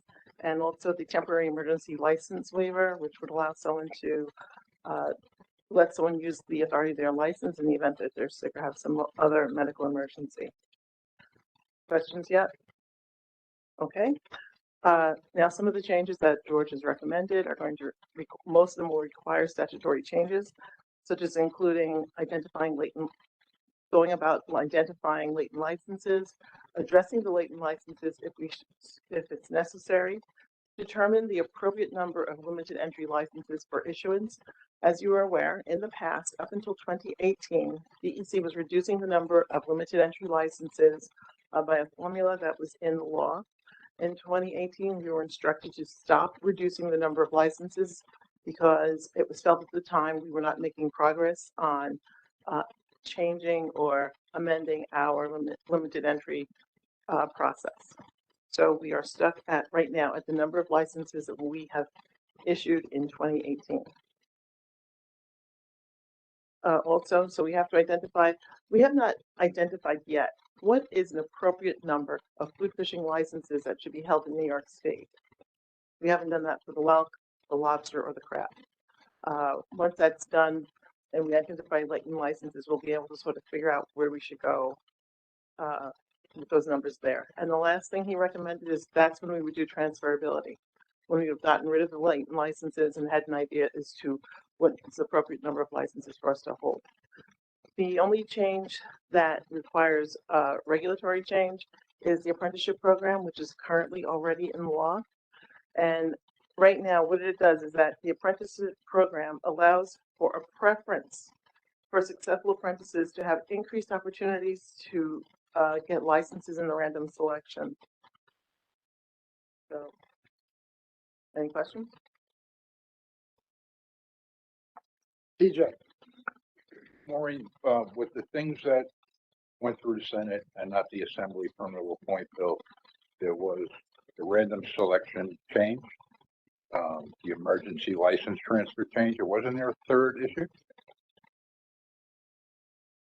Okay.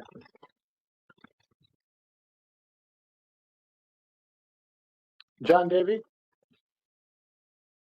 Yeah, as far as the numbers that we use when we do the lottery system or whatever you want to call it, we're doing 1-for-1 now. Is that correct? Yes. So that's legislative that went into place, or that was just is that something that we had to do? It's in legislation, it's in law that we maintain the numbers of licenses that were issued in 2018.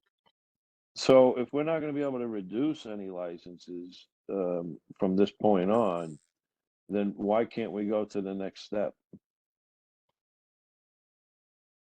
So John, right now, the next step would be to identify the latent licenses and decide whether or not we're going to address them before allowing transferability. Okay, so what are your mechanisms that you're going to use to identify them? That's to be decided, perhaps by MRAC, the legislature.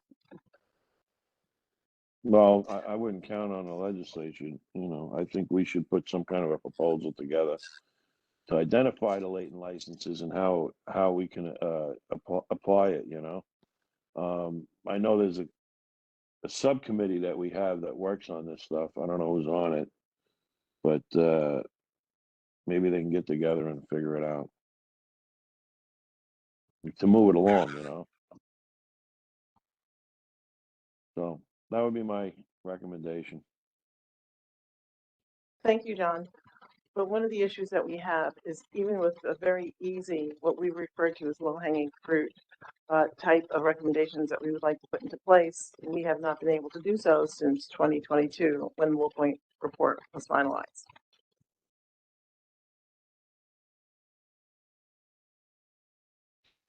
Additional questions?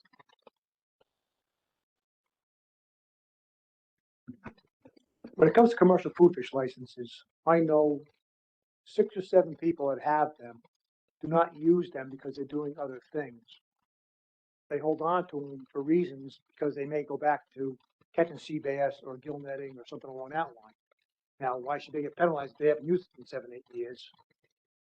They still got it. Why? We don't have a mechanism at all to decide or to define what is a latent license. So if you were to somehow be able to classify a latent license a certain way, I don't have the words, but a certain way, then people like that might be excluded. But right now, we have done a couple of analyses. Approximately a third of the food fishing licenses are not used. And in the past, we found out about half of the fluke licenses weren't fished. So we do have latent licenses, but the third might include people who want to fish when they retire, or it might include people who are doing something else because they're making more money, but they want to go back to fishing. So to find a definition for latent licenses will be difficult. Yeah, we do have a subcommittee, and I believe TJ. We have a third party like that. Yeah, did that touch on any of this? I was trying to remember because we had sort of different levels of things that, okay. I guess didn't make our level. Yeah, TJ. It's an almost impossible situation because there's always someone gonna claim an exemption for, I might want to do it in the future, et cetera. I mean, not like a medical sickness exemption, but just personal choice. And if that choice is open to one, even if that doesn't apply to another, they're gonna take advantage of that. So somewhere, at some point, the legislative department just has to take a stand and say, inactive for 10 years, you're gone. I mean, there is no negotiation here. There is no figuring out rules and who can and who can't.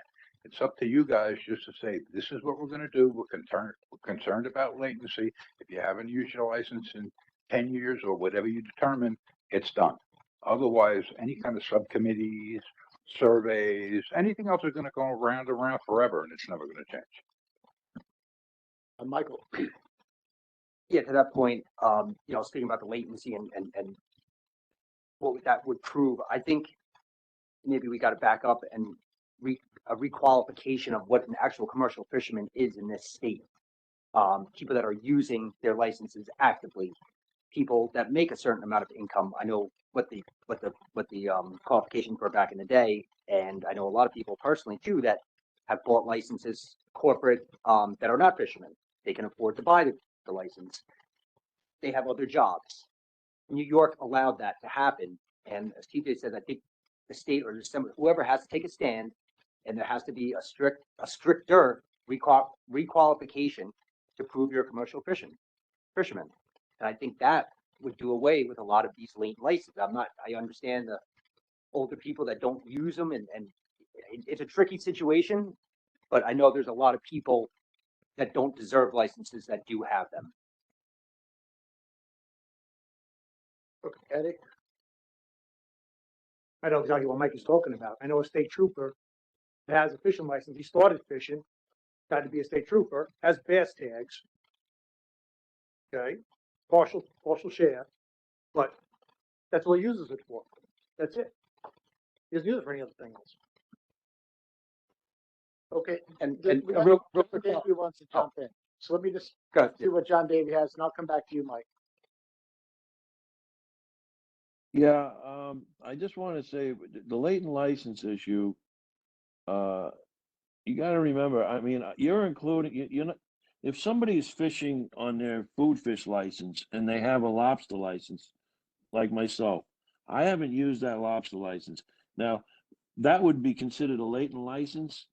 No, because you're still a commercial fisherman. If you hold those licenses go on whatever record you're harvesting at the time. You should not be stripped of your licenses at that point.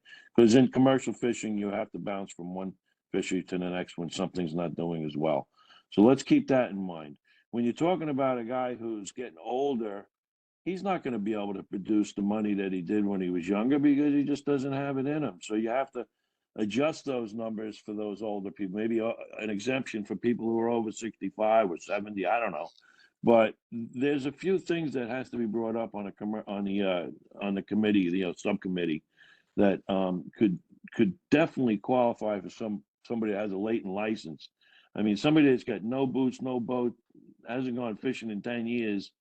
Obviously, like Tom said, you got to draw the line somewhere and say, hey, this guy just held on to a license for whatever reason. I don't know.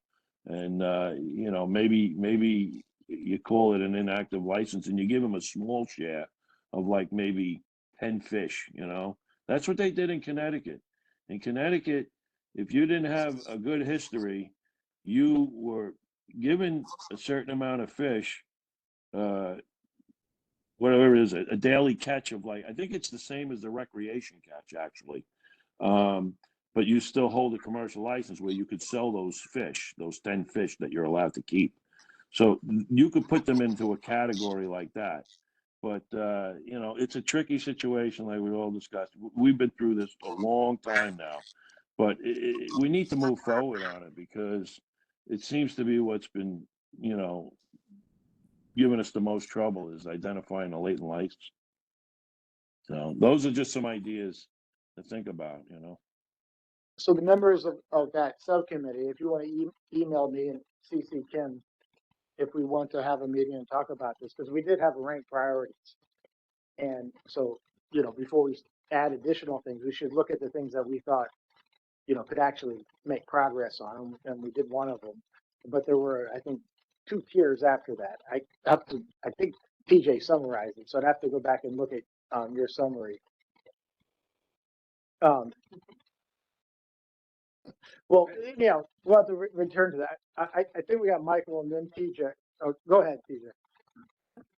The one thing which we're trying to work on now to get legislated is the ability for older commercial fishermen to be able to, at a certain age, say 62, transfer their permit. So permit holder doesn't have to wait to die for the family to be able to transfer that permit. And there's many, many, many reasons for that.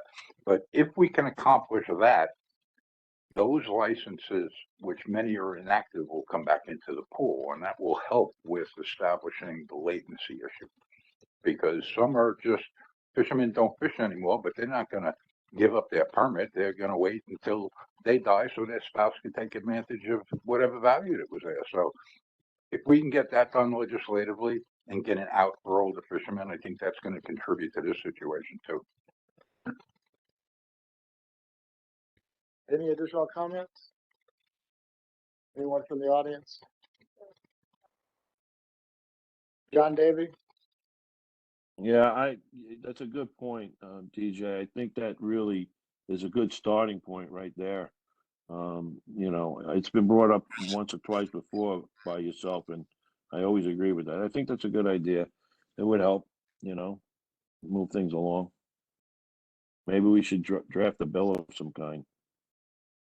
Talk to our legislators, see if they could draft a bill on it. Jim, I think Jim Gilmore has a comment.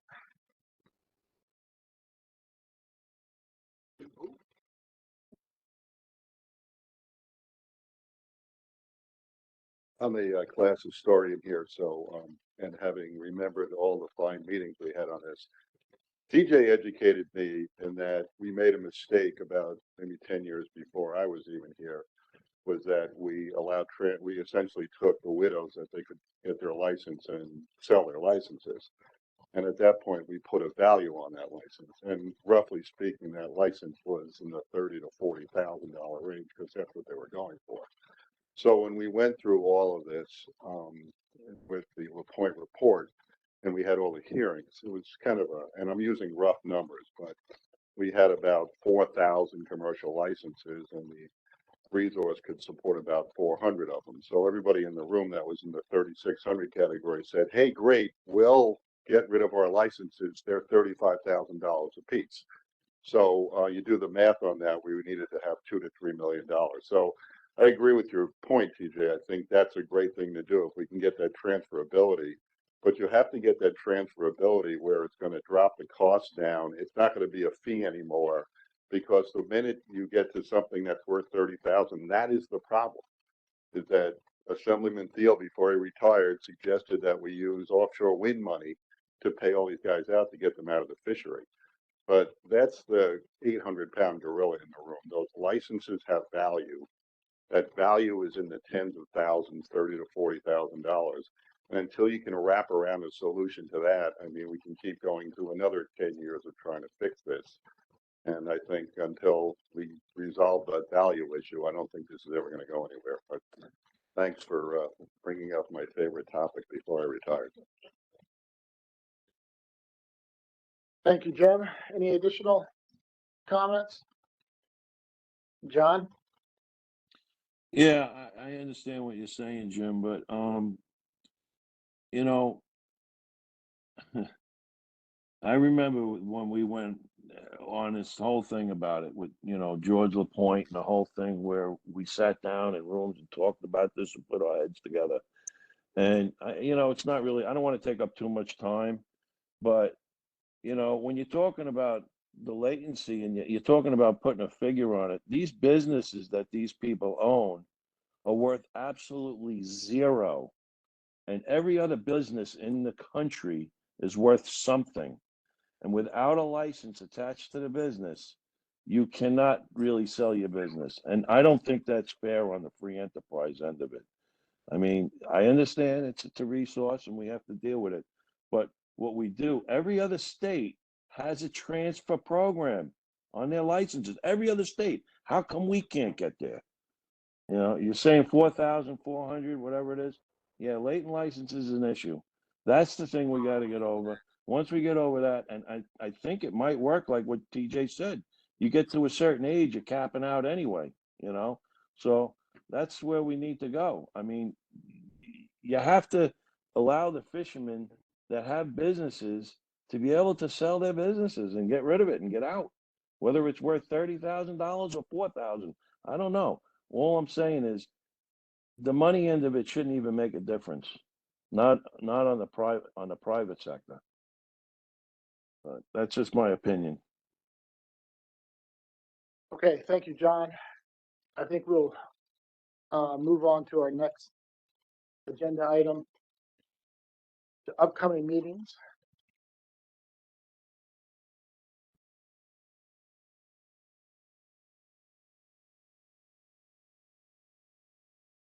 I'll make this quick. New England Council meets via webinar only, January 28th through 29th.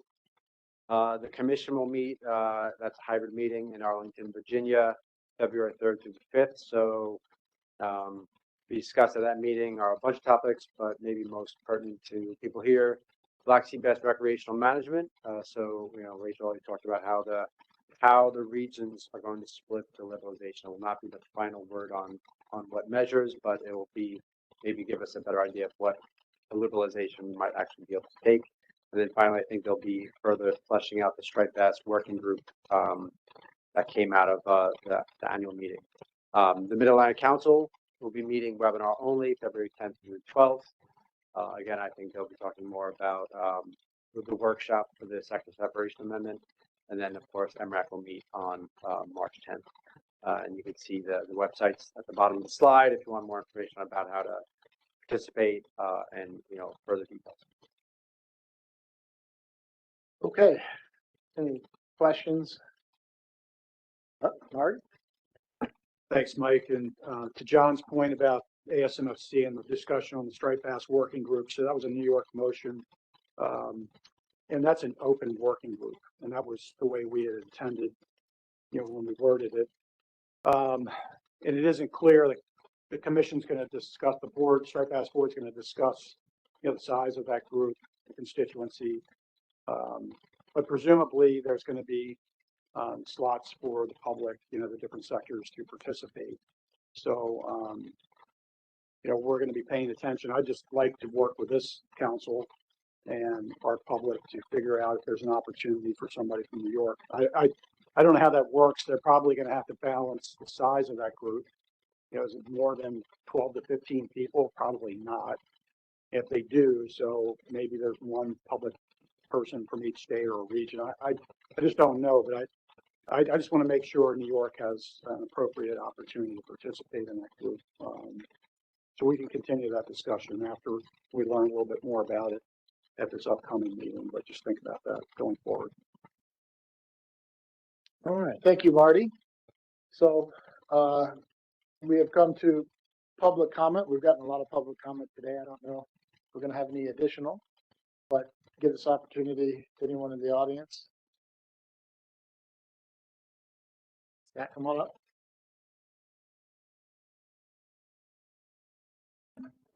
Yep. Good afternoon. Thank you. Scott Curatolo-Wagman from Cornell Cooperative Extension Marine Program, Fisheries Department. Just really quick, we've got 2 summits that we're involved in. The first one is the Cooperative Research Summit, put on by the Northeast Fisheries Science Center. They rotate it to different states. So we'll be hosting it this year, February 26th. Registration is closed, but they do still have it open for any commercial fisherman who wants to attend. They said anyone who wants to come down, they will not close it to commercial fishermen. So that's from 9 to 5 on Thursday, February 26th. And then we're also involved with New York State Sea Grant for the annual Seafood Summit, and that's on Friday, March 27th from 1 to 4.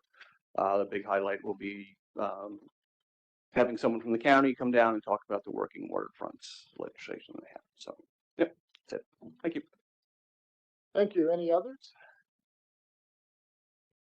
Okay, how about issues for next meeting?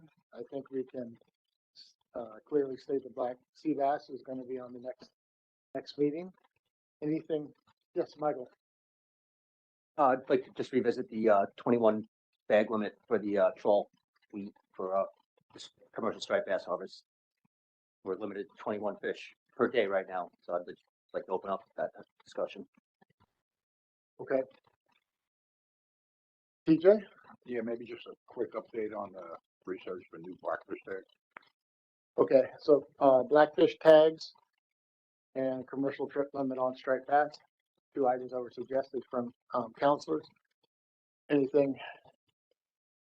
Anyone else in the room, online?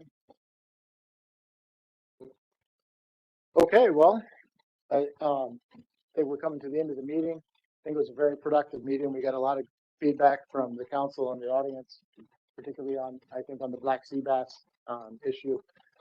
So thank you everyone for coming, and we are adjourned.